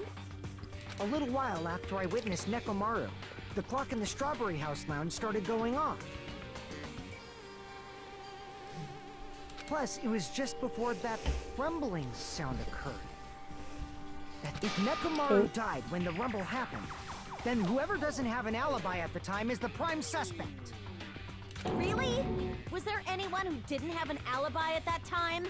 I remember now. The sound was so loud I couldn't help bolting from my room. But there was one guy who never left the lounge. We were both on the same floor. It's pretty weird that bastard never came out of his guest room.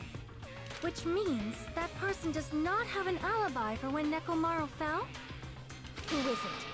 Who's the bastard? Calm down.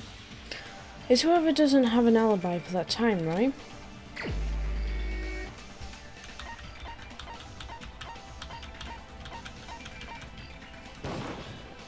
You're the only one!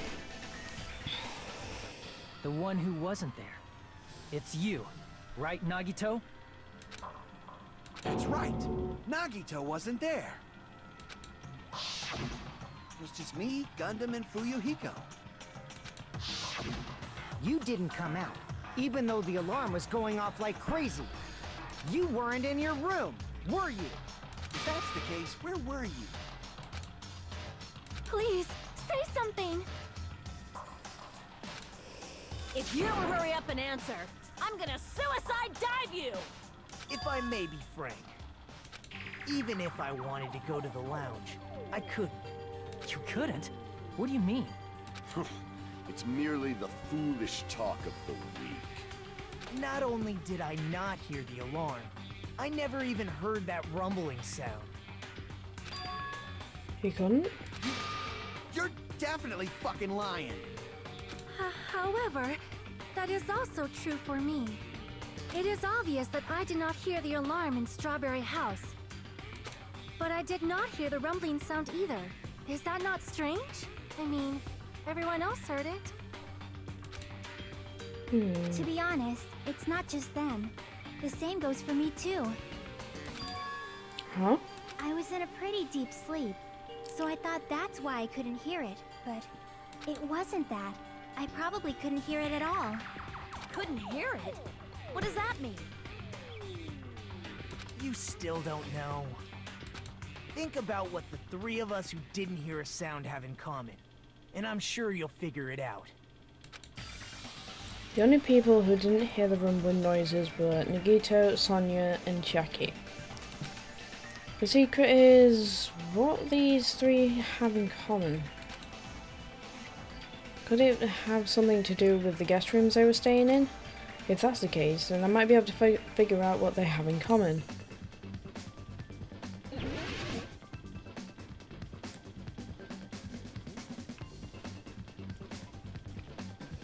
Okay.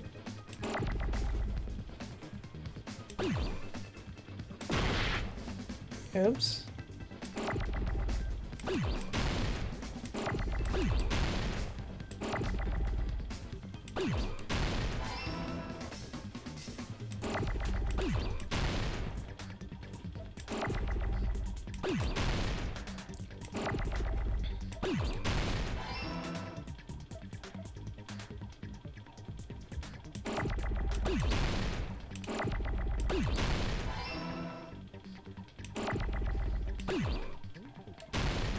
Oops.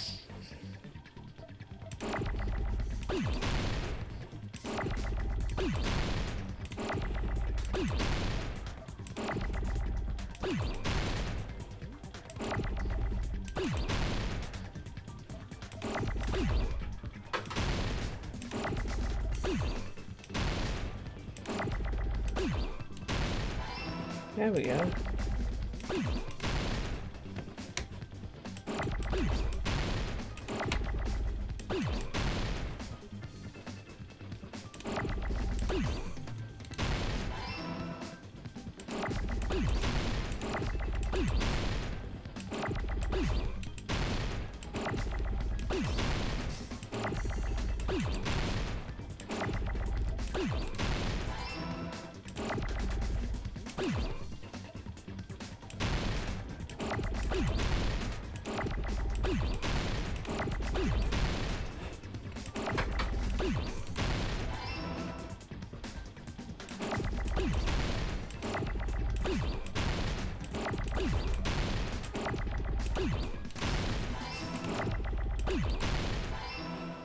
Oh god, this is going well.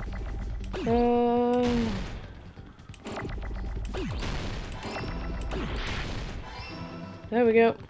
I got it. Whew. That was a bit difficult. Nagito, Sonia, and Chiaki. The three of you were staying in deluxe rooms, right? Mm-hmm. If I recall, the deluxe rooms are... The guest rooms are divided up by quality grade. The deluxe room is soundproof and has excellent air insulation. The standard room may have so-so insulation, but it's still pretty decent. And the common rooms have severe airflow and draft problems. The reason we could not hear the rumbling noise. That's right. It was because the deluxe rooms have superior sound insulation. You actually noticed that. Nice catch, Hajime. Are you using your ultimate reserve corps student talent? Now then, you guys must understand by now, right? The true identity of Nekomaru's killer. Hold on a sec. Why does that lead to who the killer is? Why? Well, that fact just now is a very important clue, and a decisive factor in identifying the killer. Decisive factor? Somehow I feel like I understood what Nagito means. If I think about the features of their guest room, that person's actions are clearly strange because that person might be the killer. Is that what it means? I feel so sad to even select this person. That I do. You're the only one! I'm sorry. Gundam, there's something I want to ask you. When the alarm rang at the Strawberry House Lounge, you rushed over there too, right?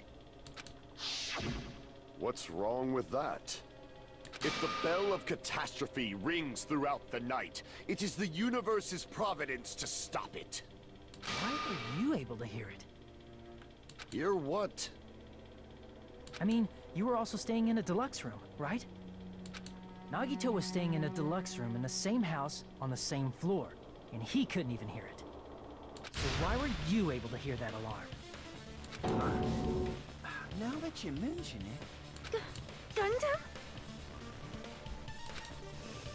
There is only one possibility. You weren't in your room at the time.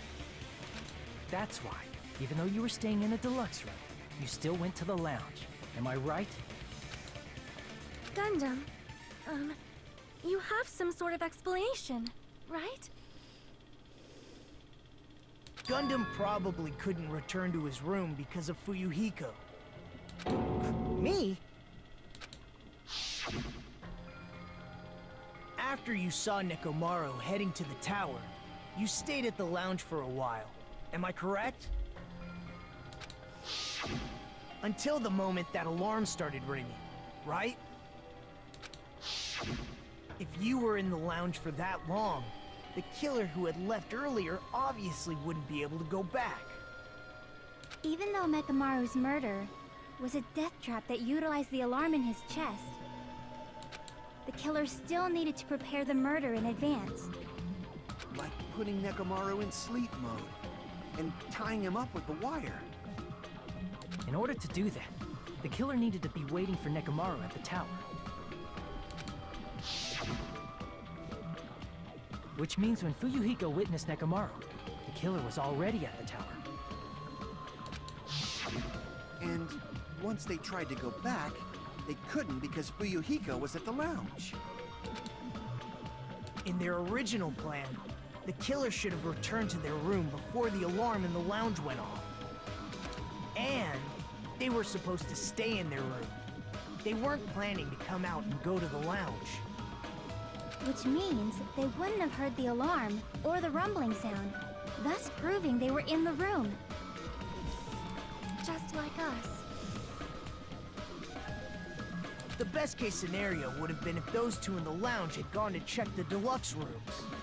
After all, if they personally saw the killer sleeping in their room, it gives the killer a stronger alibi. Unfortunately, they failed to secure that alibi. Because I was in the lounge. So the killer couldn't go back to their room, and ended up hearing the lounge's alarm.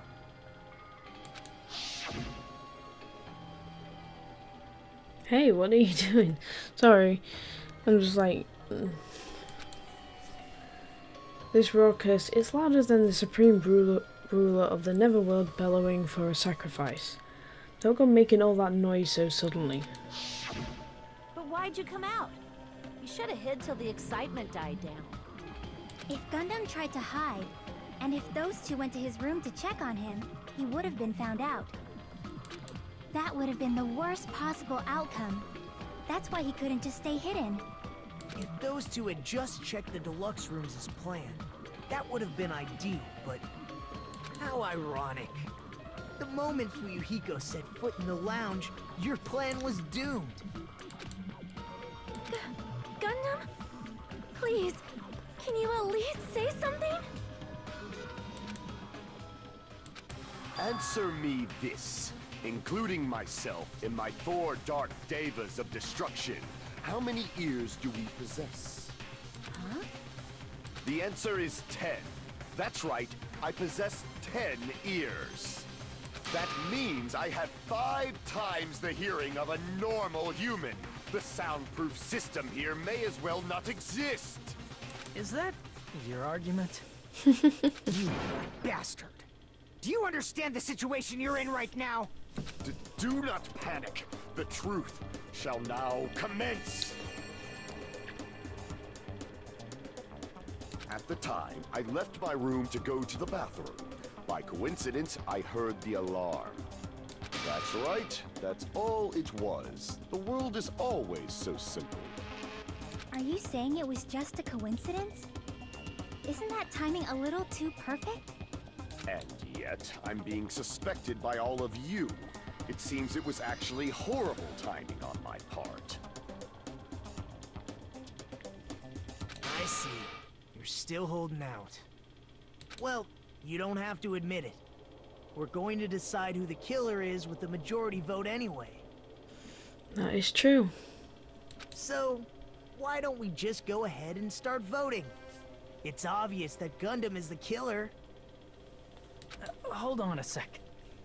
You know, Hajime, this class trial, this killing, it's merely the opening act, you know. Hey! What do you mean the class trial is just the opening act? Perhaps I should say, it's just a farce. Just a boring farce. So boring, so stressful. I'm so painfully bored that I might develop stomach ulcers. Seriously, let's just hurry up and finish this before I collapse from poor health. Nagito, something definitely happened to you, didn't it? At some point during the investigation, your behavior became even weirder. What actually happened? Did you discover something? Well, let's just leave that fun for later. And finish this opening act already. Ah, you said opening act again! Please hold on! We have yet to hear Gundam's rebuttal! But he's completely shut up. Perhaps he can't argue anymore. Gundam! I was simply at a loss for words after being dumbfounded by your pathetic assumption. In fact, I shall deny the very basis. Your assumption has been wrong since the beginning. Since the beginning? Based on your assumption, I hung Nekomaru from the 4th floor of the tower and made the floor descend to the 1st floor. From there, after returning to Strawberry House, I was present when the alarm at the lounge went off, correct? Although going to and fro is busy enough as it is, how would I be able to travel between both houses anyway? I see. The contact elevator was broken. As I recall, the killer tampered with the Grape House control panel, which shut down the elevator. Plus, the stopped elevator should have been facing the Grape House side. If so, the human who used the elevator would have left it at Grape House. For these reasons, it's an indisputable fact that the killer destroyed the elevator at Grape House. And what's wrong with that? If the elevator was broken at Grape House, he wouldn't be able to return to Strawberry House. However, I was already at Strawberry House. I was present when the alarm in the lounge started ringing. Which means your assumption is clearly wrong. Are you serious? And here I thought it's already been decided. Have you learned your lesson, pitiful humans? You cannot overcome this contradiction. That's wrong. When something is obviously wrong, that's when a contradiction is born. There's no such thing as a contradiction that can't be overcome. Okay.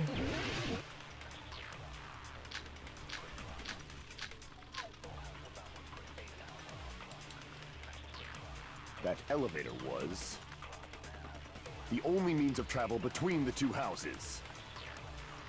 Okay, so we're gonna have to go back around this again. Your assumption collapses. Plus, the elevator was broken at Grape House. If the killer cannot return to Strawberry House... Since I was at Strawberry House at that time, there's no question that the following crime is impossible. It would have been different if they had an accomplice. Or if there was a secret passageway. How much longer do you God damn plan it. to lecture me? Okay, we're gonna have to go around it Stop 2 this times already. now.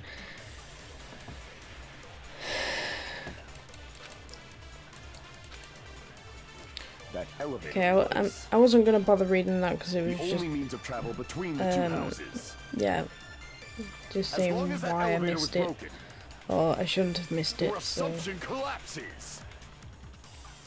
Plus, the elevator was broken at Grape House. If the killer cannot return to Strawberry House...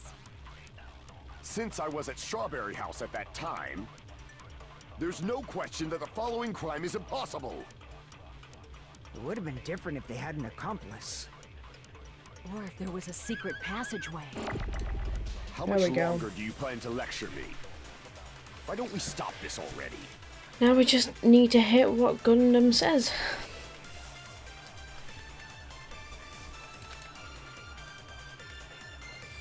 If my power isn't enough, I need to borrow everyone's power so I can shoot through Gundam's contradiction. Yes, I know that. Elevator was the only means of travel between the two No, that's wrong!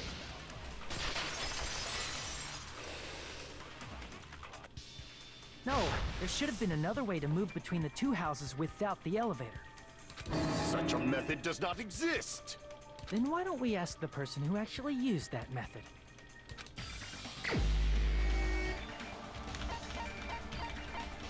Where is he?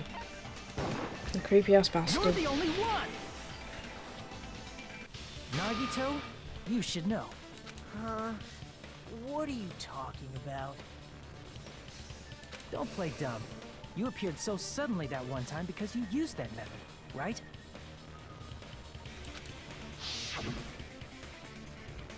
Nagito, why are you here?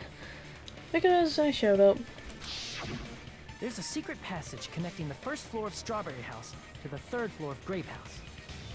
Isn't that right? Jeez.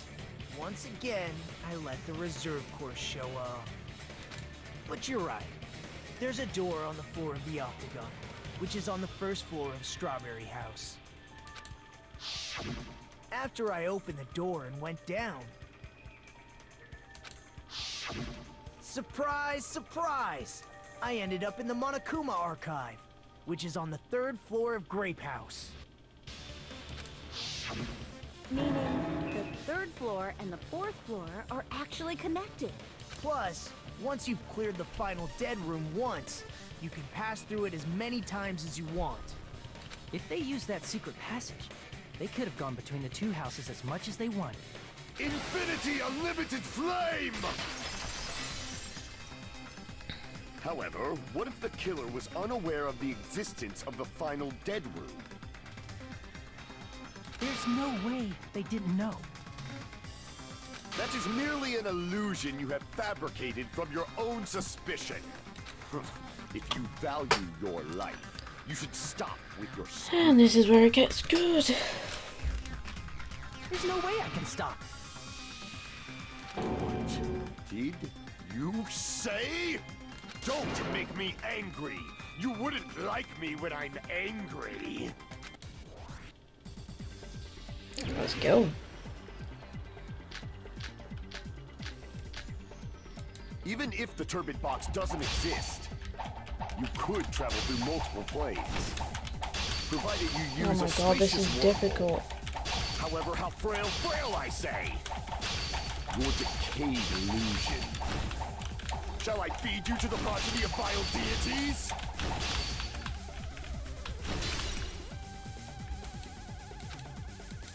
Even if the turbid box doesn't exist, you could travel through multiple planes. Provided you use a spacious wormhole. However, how frail I say! Your decayed illusion. This is so Feed you to the difficult. progeny of vile deities? I can't back down! Oh my god. Yes. Oh, I already cramped up my proved leg. The secret passage exists. The secret passage was at the Octagon. Know the limits of your own reasoning. You say the killer went to the Octagon.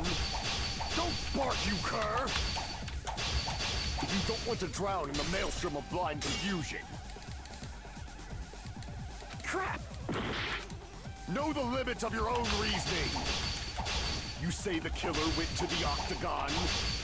Don't bark, you cur! If you don't want to drown in the maelstrom of blind confusion. Crap! Know the limits of your own reasoning. You say the killer went to the Octagon. Don't bark, you cur! If you don't want to at least pray to the key which dwells in the light.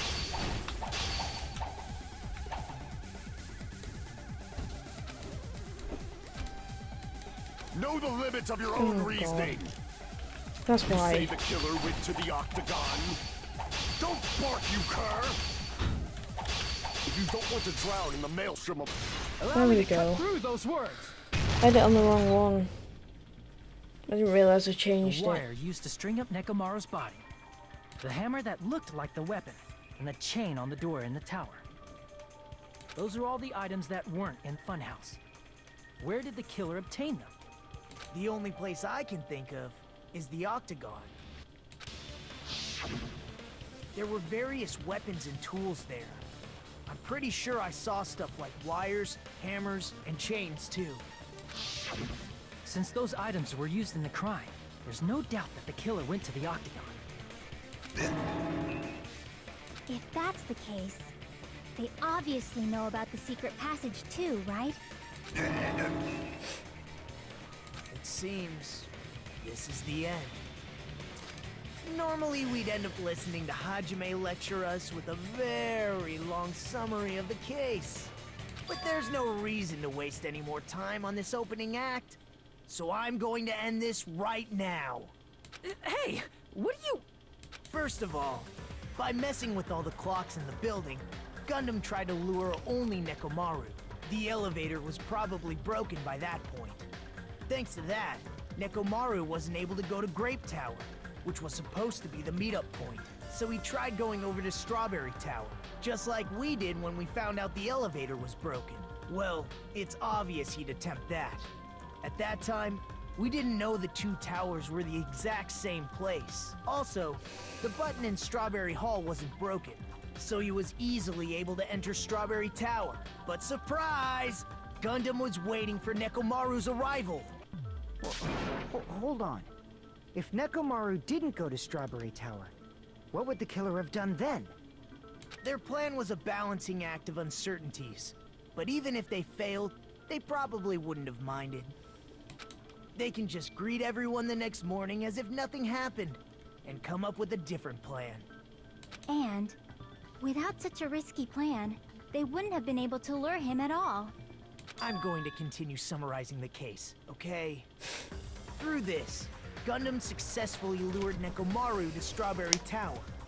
There's no way he could fight head-on with the robotic Nekomaru, so by pressing the sorry. good night button, he rendered Nekomaru powerless without fighting him. Hold on! You... What did you just say? That I didn't battle? What's wrong with that? Don't mess with me! Don't mess with me! I cannot ignore those words! Why are you angry all of a sudden? You fools do not understand! You don't understand at all! Ha! You make me laugh! After all this time, you still don't understand anything at all! I don't understand anything. What does that mean? It appears I cannot finish just yet. Maybe I'm just a human destined for hell. However, I cannot finish just yet. I cannot finish! What do you intend to do? It's obvious! I'm going to destroy your illusory assumptions! Are you saying you still have more? You still have room to argue? Your words. You said I pressed Nekomaru's goodnight button. However, that button was on the back of Nekomaru's neck. To press it, I'd have to get behind him. It's not easy to get the drop on Coach Nekomaru. It's even more difficult if it's a one-on-one situation. Just as I thought, truly frail. Succumbing so easily to this simple argument, it was just a mere illusion. If you want to set me up as the killer, at least surpass your own human limitations. That's wrong, Gundam. You're the one who's wrong. Such a wonderful line. However, I cannot say that I'm satisfied. Listen well. I shall teach you 2 tips for making someone admit their defeat.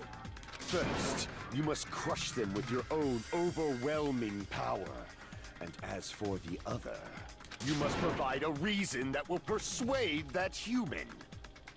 You have not fulfilled either of those yet. I guess you don't really want to admit it. Then, just as you requested, I will prove in an argument that will leave you no choice but to be persuaded. Let's go. I won't let you! For the Tanaka Empire! Wither! Crushed as David prophesied! I won't let you! For the Tanaka Empire! Wither! Crushed as David prophesied! Show me the cadaver! Show me the cadaver! I won't let you! For the Tanaka Empire! Wither! Crushed as David prophesied! I won't let you! For the Tanaka Empire! Wither! Crushed as David prophesied! For the Tanaka Empire! For the Tanaka Empire! I won't let you! For the Tanaka Empire! Wither! It's Nekomaru's back. Do you really think I can get behind him so easily? This is the end!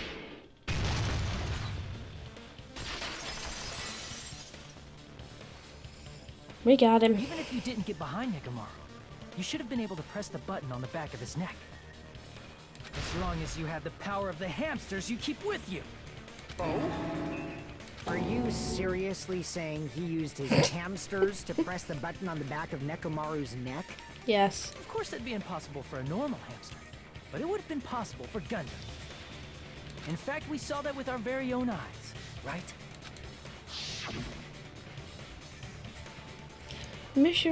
Emissary of evil, in accordance with our ancient contract, the time has come to lend me your aid. Pierce through Supernova Silver Fox Sam D.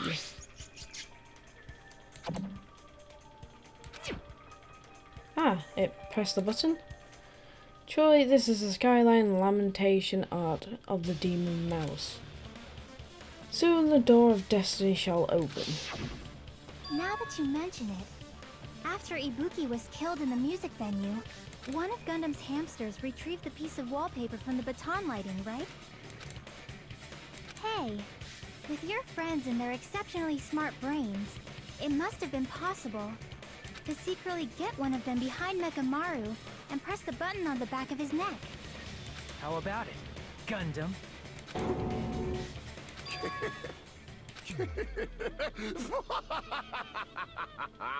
Not just myself, but you actually brought up how splendid my subordinates are. I have no recourse but to admit it. Admit it? Did you say you admit it? It appears I've obtained a one-way ticket to hell. Fine! Then you must trample me underfoot and advance. Victory can only be built upon a foundation of corpses. You cannot find peace without sacrifice anywhere. Now, trample this life. Trample it as though it were mere trash on the side of the road. Pull the curtain strings of this worthless performance with your own two hands.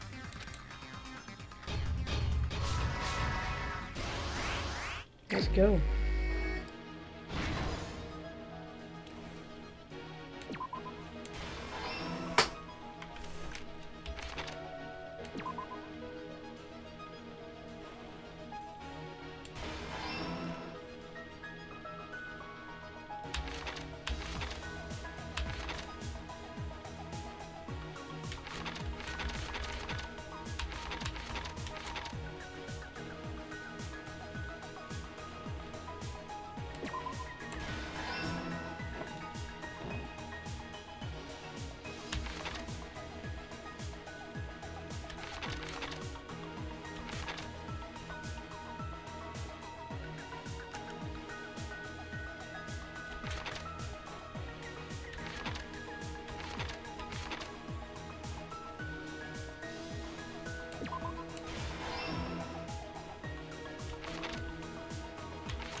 Oh god, no. Ouch.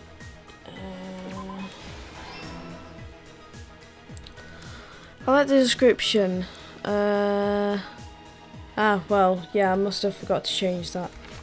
My bad.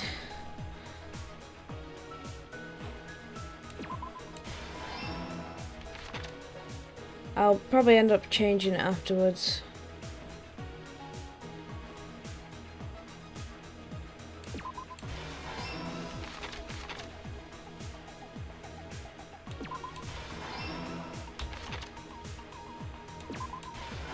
Here's everything that happened in this case. Yeah. Let's first go over the many tricks the killer prepared. Yeah, I'll change it after the stream. I forgot to change it before, but I had problems with my computer. First, they destroyed the contact elevator. This separated Nagito and the others in Strawberry House from our group in Grape House. Next, they lured Nekomaru out by himself by turning back all the clocks in the funhouse by 2 hours. Additionally, in order to secure an alibi, the killer went to the Strawberry House lounge and set the wall clock's alarm to 5:30 a.m. After finishing their preparations, the killer went to Strawberry Tower with the necessary tools in hand. They obtained these tools from the Octagon, which you can enter once you clear the final dead room. This means the killer discovered the secret of the funhouse faster than anybody else.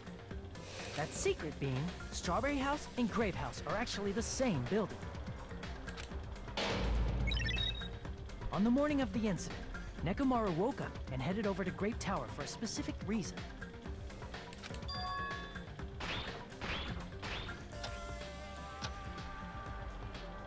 There, Fuyuhiko, who was at the lounge by coincidence, witnessed Nekomaru. According to Fuyuhiko's testimony, that was around 5 a.m., but by that point, the killer had already messed with our perception of time. In actuality, Fuyuhiko witnessed Nekomaru at 7 a.m.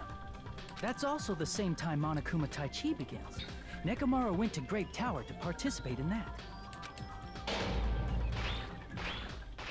However, because the contact elevator was broken, Nekomaru was unable to go to Grape Tower. So he decided to try going to Strawberry Tower. But the killer was waiting for him there.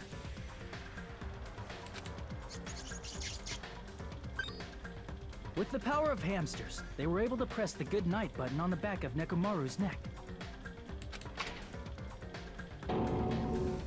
This forced him to enter sleep mode, rendering him immobile.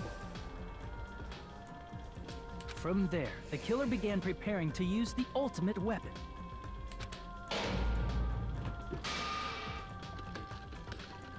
First, they set the alarm in Nekomaru's chest to 7:30 a.m. so he'd wake up.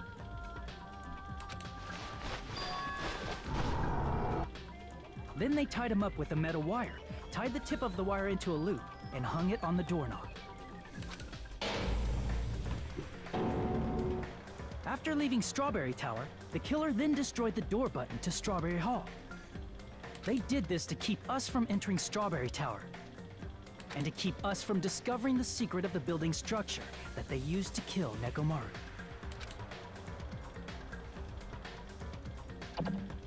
Then, they used the secret octagon passageway to travel to Grape House.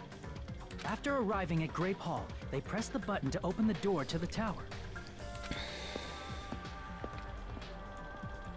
When that happened, the elevator-like floor of the tower began descending.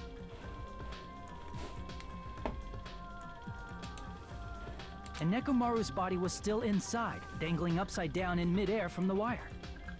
The killer entered Grape Tower to see if their setup was successful, and placed a hammer on the floor to look like the weapon, then wrapped a chain around the back door. This was done to make us falsely believe we couldn't enter the tower from Strawberry Hall. With this, the killer finished their setup and tried to go back to their room using the secret passage, so they could craft their alibi when Nekomaru died from the fall. But something unexpected happened. Fuyuhiko, who saw Nekomaru earlier, was still at the lounge. As a result, the killer couldn't return to their room, and with no options available, time ran out. The lounge's wall clock alarm started ringing at 5:30. Well, actually 7:30. To avoid a worst-case scenario, the killer was forced to appear in front of Fuyuhiko with the others. When the wall clock's alarm rang, that was also the same time Nekomaru was waking up.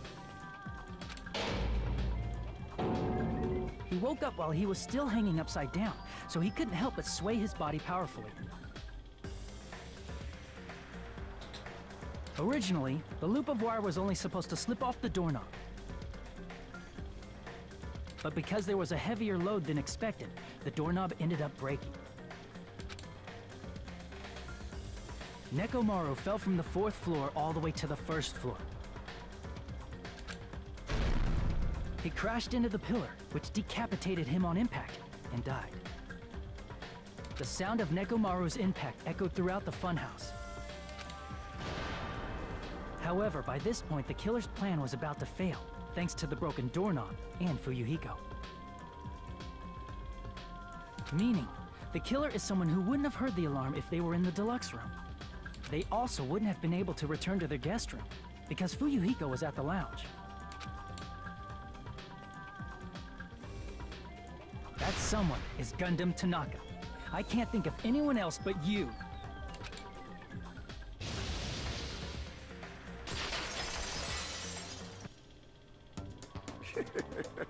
Splendid. That was splendid.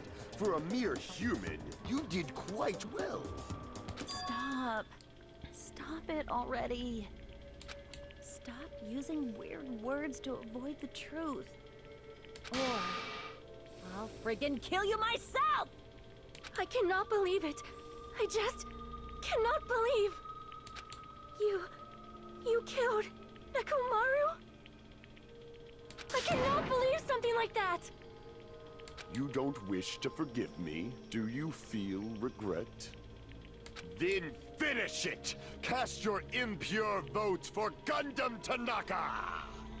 My beloved, deadly foes, let the voting time begin!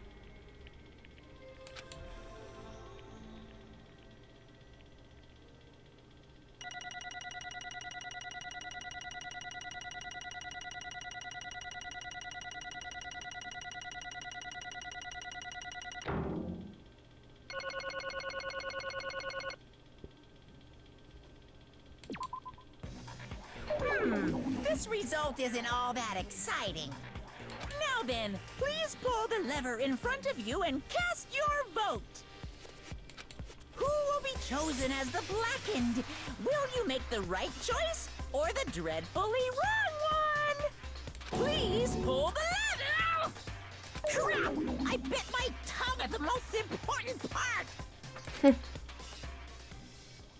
That's funny.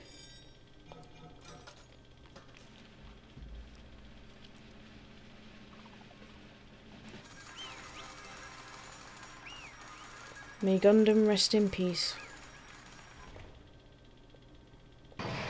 I shall miss you. I thought the dude was really cool.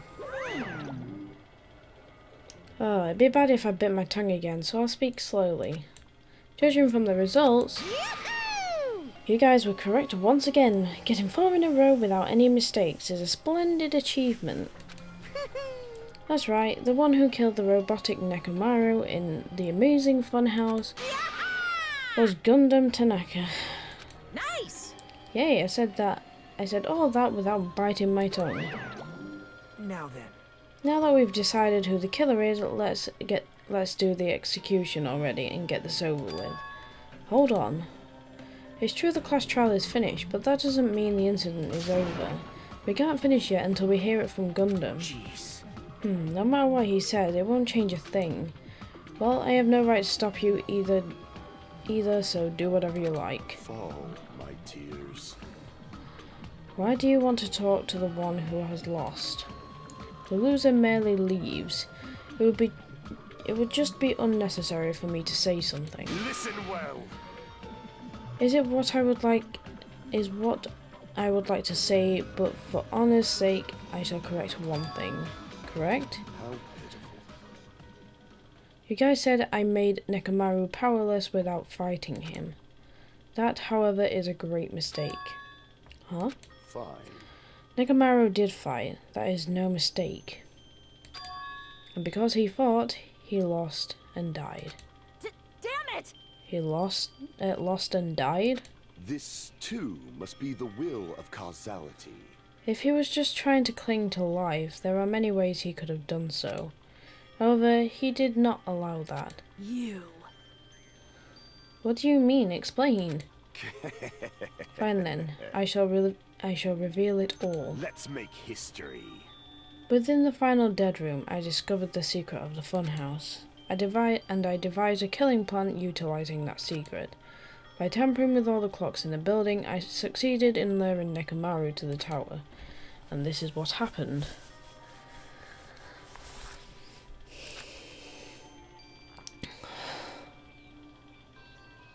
Mechamaru and I were alone in the tower, standing face to face with one another. One another. I should say I expected as much from Mechamaru. He sensed my subtle killing intent and instantly understood the situation. And we had ourselves a stare down. In that situation, if he wanted to run away, it would have been easy for him to do so. He could have run away, or even called for help. But he did not turn his back to me. Instead, he chose a fight that risked life and death. That is... A fight that risked life and death?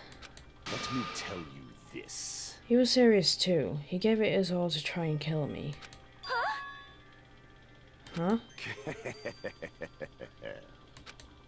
If I had died instead, the mystery surrounding the case would have been more complicated.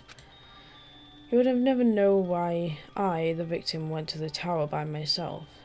I can see it! Nobody would know that the victim, me, was actually the one who planned the whole thing. Could it be? Mechamaru really did that?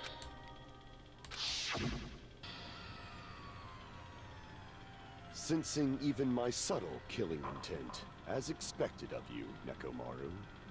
The scorching, stinging, tense atmosphere. I've been a team manager for so long, I'd nearly forgotten this. I won't. I'll be heading to Discord as soon as I've stopped the stream, so... This is great! What a comforting atmosphere! That's a great line. And what is your reason? Do you intend to resolve this situation by killing me? I am the Warlock, GUNDAM TANAKA! Heroes, Lords of Darkness, and even the gods themselves flee from me! I need not cling to any trivial reason. I'm simply going to kill you because your very existence is an annoyance! You'll drench your soul with evil until the bitter end, huh? Split! In response to your spirit, I shall kill you with all of my might! I won't go easy on you! Don't even think about holding back! Don't waste your breath on cowardly tactics! Give me everything you got! Nekomaru Nidai, your blood will drench the foundation of my empire! That is... Why? Why did you fight? We are all friends. Why couldn't you stop this? Even if both sides agreed, it was still wrong. I will not argue. I have no intention of forcing my values upon you. Let me tell you this. However, I must say this. What's the point of living if you're just waiting until you finally die? You weakling! There's nothing courageous about that. That is abandonment, a mere feeling of resignation. Wait, are you telling us to wait until we starve to death? I'd rather that happen to us than have our friends kill each other. Huh? Do you mean that you'd rather die? Fall, my tears. Ever since we were locked inside that building, everyone had been dominated by that feeling of abandonment. However, nothing is born from resignation. That is simply a reason to give up. If you flinch, you will die! Giving up on life, that's just an insult to life itself. Let me ask. Have you fools ever heard the term dog eat dog? Cannibalism? Fine. In zoology, cannibalism is a commonly observed phenomenon. Many creatures at some point in their lifespan engage in cannibalism. Listen well. That is what it means to live. If you say killing for the sake of living is evil, then what would you call giving up on life itself? I shall engulf this world. If a world would consider that justice, then I will fight a world with every last fibre of my being. Giving up on life and choosing death is nothing but a blasphemy towards life. I renounce you! It is a violation of the natural order. It is arrogance of humanity. You. Are you saying all that just to try and justify what you did? But it sounds like Mechamaru felt the same too. That's why they fought, right? Damn it. Fine. That man had the courage to die when he needed to die. That is why he challenged me to our battle. Regardless, as I've said already, I do not intend to force my values upon you fools. I have betrayed you all. That is the absolute truth. Fall, my tears.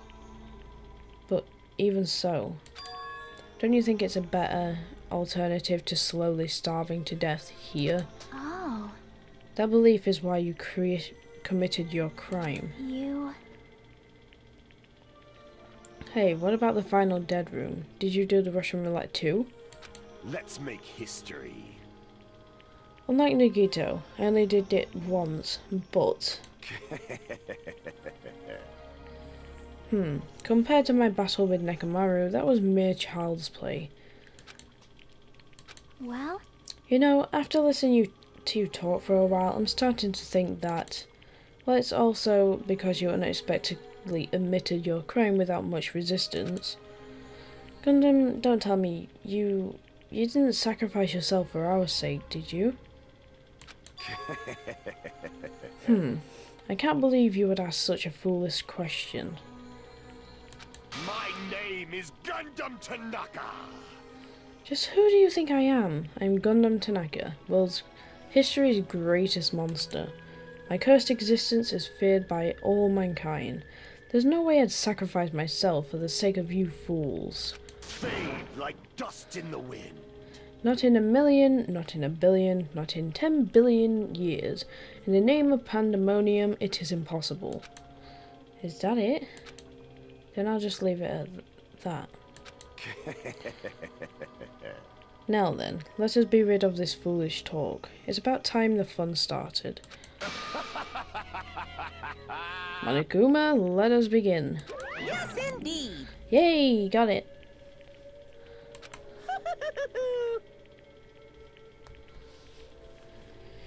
I have prepared a special punishment for the ultimate breeder, Gundam Tanaka. Wait! Please wait. This is just too much. Please, Monokuma, please help Gundam. Huh? Miss Sonia. I beg of you! Please, I beg of you. How pitiful. Sonia. An act as unrefined as stopping a man from going to his death does not benefit a noble such as yourself. Gundam. It's fine to start for reals, right? Fine. Yes, I do not mind. However... What is it, my four dark devas of destruction? Are you worried about me? Oh, my feared four dark devas of destruction. That is not like you at all. However, there is no need to fear. In this world, I am only a temporary visitor. I was simply visiting for a moment, and now that my duty is complete, I must return to the darkness. That is why, until the very end... Pride. pride, conceit, courage, insolence, fearful of nothing, daunted by nothing. Let us laugh uproariously! That is Gundam Tanaka! I shall stick with my evil until the very end!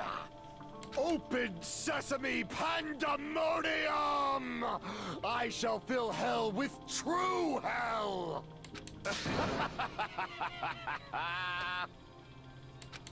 Let's give it everything we've got! It's punishment time!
Gundam. No. No. Oh, God damn it. Even after Gundam is gone, the spirit of his parting words still lingered deep in our chests. Don't give up on life. Did I misunderstand what he meant? Then what's the right thing to do? I don't know. No matter how much I think about it, I don't know if I'll ever be able to answer that.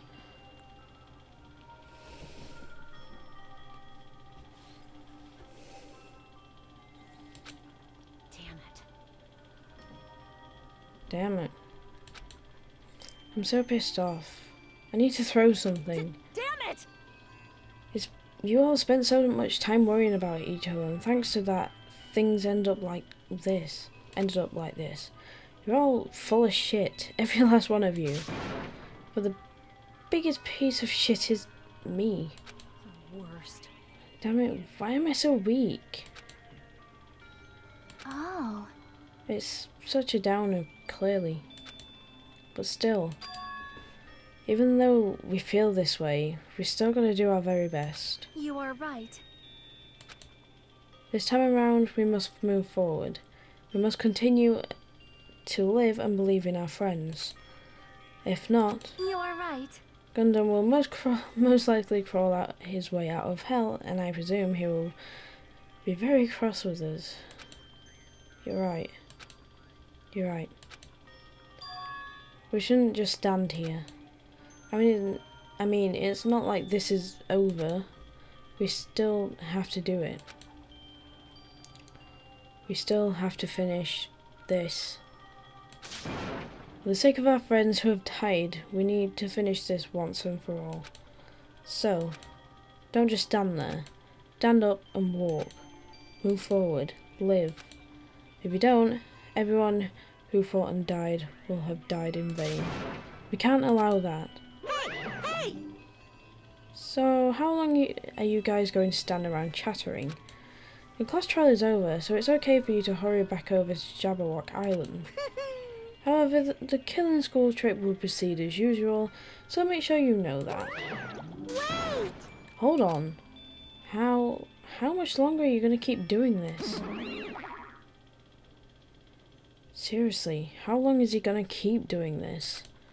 How long is this gonna continue? Now then.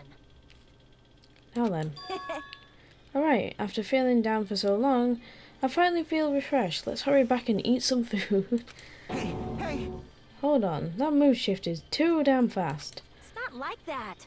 Well, you know, it's like GUNDAM and Mechamaru said. That's what it means to live, right? Aww. Huh. It's just certainly something else. But seriously, I'm starving. Hey, hey. Then let's go back for now and eat. And then after we're full, let's sleep as much as we want. Right? Then let's do our best again. Yeah, you're right. With this, the class trial has come to an end. Once again, we return to Jabberwock Island. The size of our group has definitely diminished. But despite that, even if it was just the rest of us, we did our very best to stay upbeat and have fun together. Of course, our optimism was only superficial.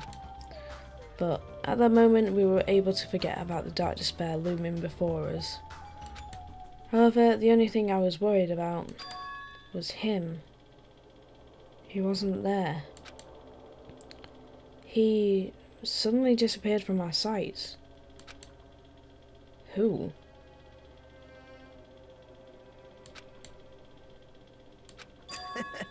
Yep, I'm definitely lucky. I never expected to obtain so many valuable things from a simple game of Russian roulette.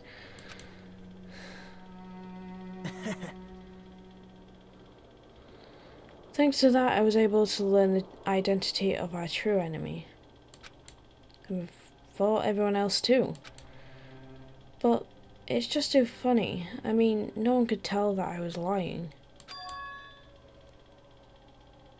There's no way that the file had just Hajime's information. Well, I guess they were too busy with other matters, or maybe they've reached their limit. Regardless, I was saved. Things would get complicated if they found out. Anyway, I can't forgive this. damn it. I shouldn't. This should never be forgiven. There's no way I can let this run loose. I'll be the one who stops this once and for all. Even if it costs me my life. It's obvious. For the sake of hope, I cannot ignore this. Monokuma appears! Alright, Monokuma has arrived. Who summoned me? Now then. Thanks for coming. What's this? Why, it's the lonely little Nagito. Are you all alone tonight too? What's the matter? So what's up? Your face looks scary. I see. So you can tell. Ah, perhaps you found out who the traitor is? You know me well. Well, Is what I'd like to say, but unfortunately I haven't learned that yet. I see. So even you don't know, huh? Looks like the final showdown is gonna take a little more time. Hello. So why'd you summon me anyway? Were you finally gonna confess your love? hey, I summoned you because there's something I really need to ask you. It's about the special prize from the final dead room. Oh yeah, what about it? There was information about 16 people in the file I received. But isn't that weird? Say what? What's weird? you don't even know? Well, there's a traitor from the Future Foundation hiding among us, right? Including that person, the total number of students would be 16, right? Isn't that right? But this file contains documents that were created at Hope's Peak Academy, right? Of course. That's right, I just reused the stuff that the former headmaster spent a lot of time making. But If this file even contains information about the traitor, Was that person also a former student of Hope's Peak Academy? Who knows? I wonder. Hey, Could it be? Is this your doing? Did you slip false information into the file? Were you trying to keep us from learning this traitor's identity by obtaining this information? What's wrong with that? It's my job to heat things up. It's okay if I do small things like that, right? well, That's not my point. right? My point is, you already know who the traitor is.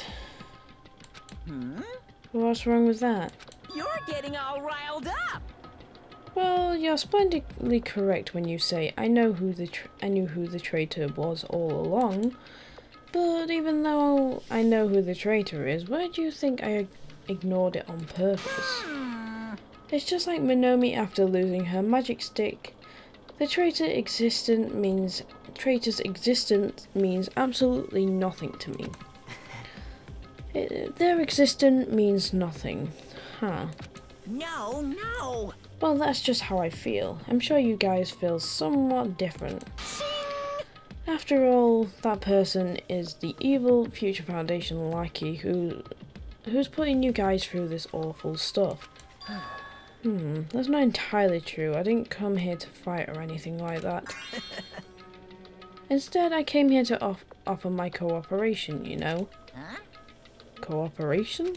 Hey, Your purpose is to fill everyone on this island with despair, right? That's why you're intentionally letting the traitor do as they please, right? Yep. Yep. I... If that's the case, I might be able to cooperate somewhat too. right?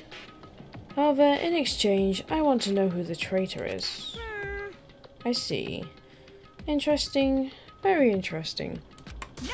No. Obviously, that's a big no.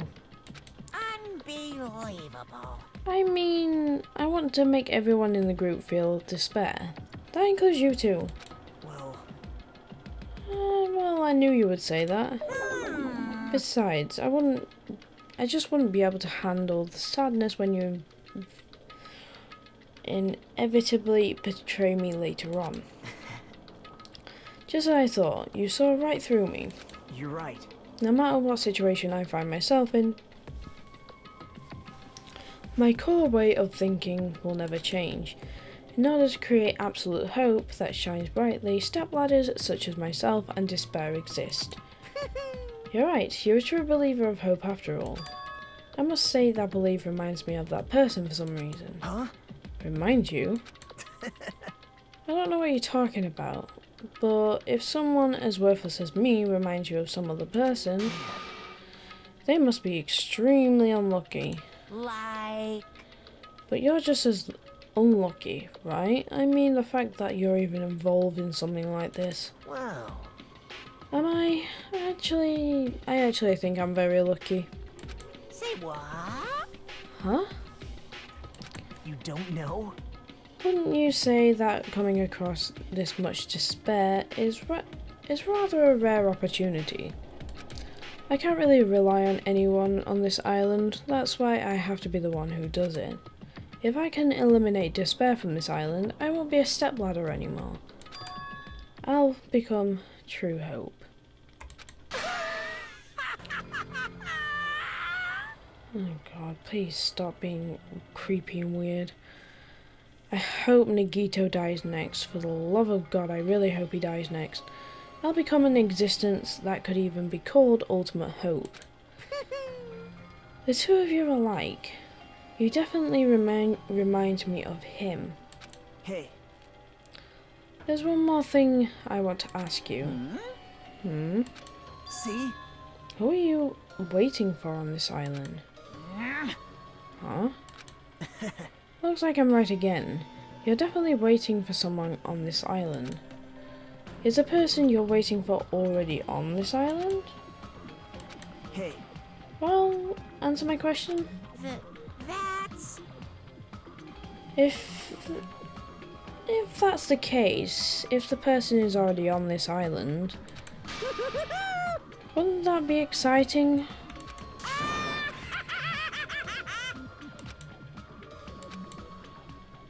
5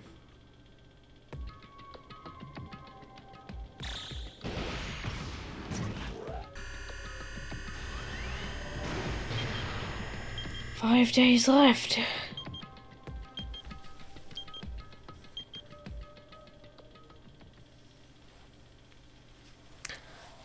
Chapter 4. End. Surviving students. 7.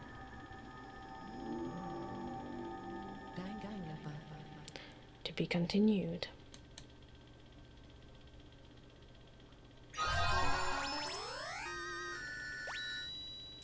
Breed for destruction.